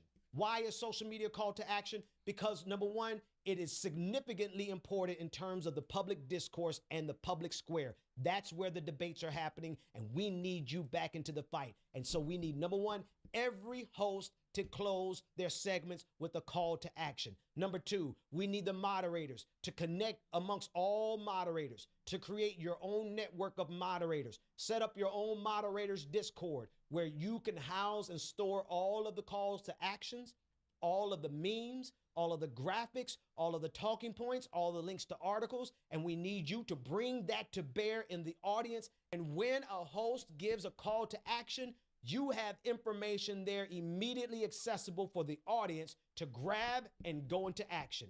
And to the audience members, you have 2 jobs. Number 1, take that call to action and go be about it. Go do the work. Hey. Go pick a fight with MAGA. Hey. Go push back against a lie. Hey. Go push back against misinformation and disinformation. Go push back against their violent rhetoric. Don't let them stand out there unchallenged. Get into the fight and tag me in it. I'll be more than happy to get into the fight with you. And your second job is to become a full-time evangelist. Tell your friends, tell your neighbors, talk about it, invite them. Don't come to an episode of your favorite host without inviting someone else to come watch it with you. And then the last thing that we all can do, community. We need to ensure that our communities are interlocking, that the people who watch me live are watching Sam Cedar live, that they're watching the Vanguard live, that they're watching David Doyle, the Rational National live, that they're watching the Humanist Report live, that we're watching Rebecca Azor live, that they're watching Marc Lamont Hill live. Every single one of our audiences should be cross-pollinating and watching. I watch all of those people, yo. Each other live, so that we can foster a community that they can't foster. The right doesn't have the ability to have community like we do.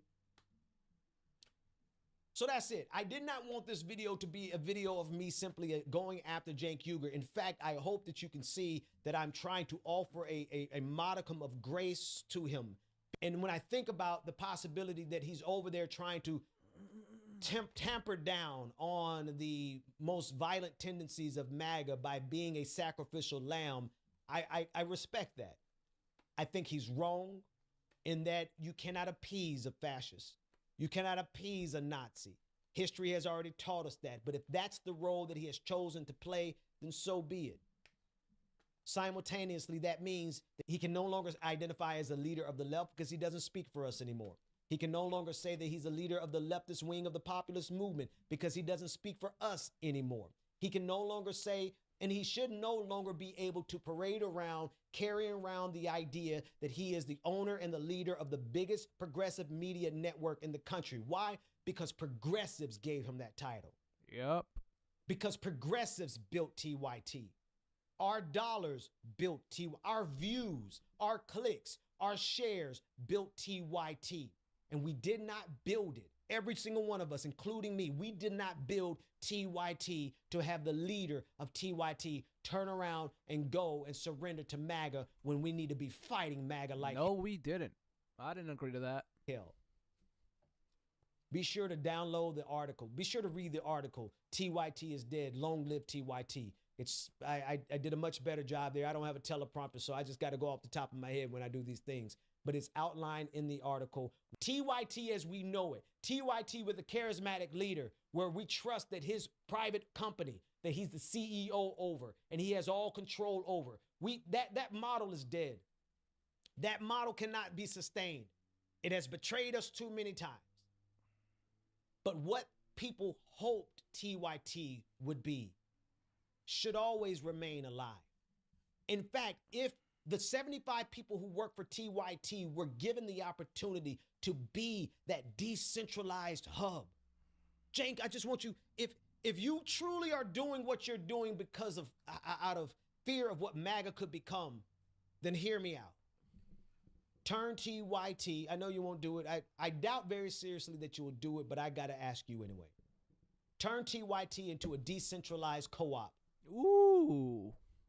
That'd where it's be not awesome. spending an exorbitant amount of money on executive salaries. Step down. You and Anna, step down. Step down. Turn it into a co-op that's headed by some of the key voices that we do trust in, that's headed by a team of leaders that respond to democracy, that respond to democratic votes that come from every single person who subscribes, that comes from every single person who is paying money into it. Mobilize your audience to be the navigator of your entity. Allow TYT to become the entity that propels every single progressive voice above the algorithm. You have the capacity to do that. And if you won't do it, then we will certainly build something else that will do it. Hey. I think I've said everything I need to say. Hey. Hey.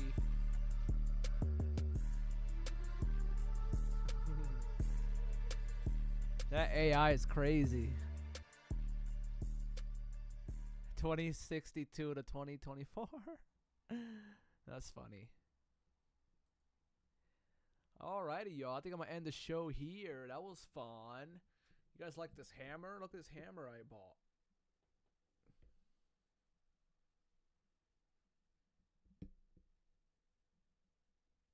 It's a Solomon Anderson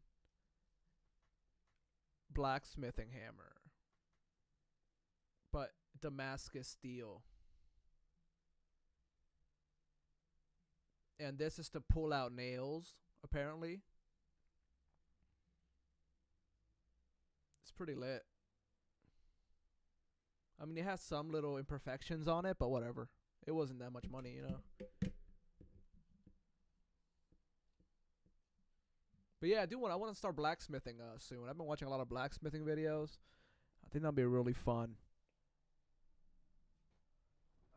I'm planning on making a little forge out of a little like smelting forge out of this soda crackers can. whenever it's empty. I'm eating them. I'm trying to eat them all. And maybe we could do some videos on projects or something. That'd be really fun. But yeah, everybody, I love you guys so much. Thank you guys for watching. Remember, my call to action today is to follow all of these leftist channels. The Benjamin Dixon Show, my show, the Cult of Dusty, the Vanguard, Dan from the Internet, the Leftist Mafia. All of these people, follow them all. Olemi, Olorin. Follow all these people. That is my call to action. Follow them and tell them Sociallust sent you. Bye-bye, everybody. Love you.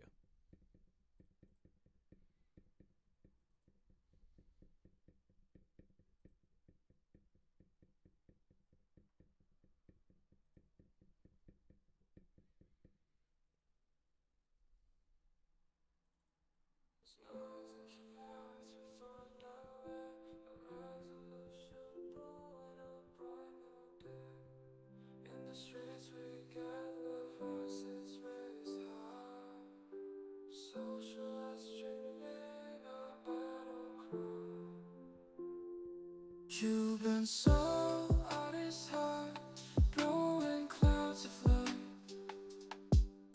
The fire in our hearts, burning through the night. No longer shall we stand as the planet's demise. United we'll rise with hope in our eyes. With hope in our eyes. Revolution in the air, it's time to take a stand. For the future of our world, we'll fight hard.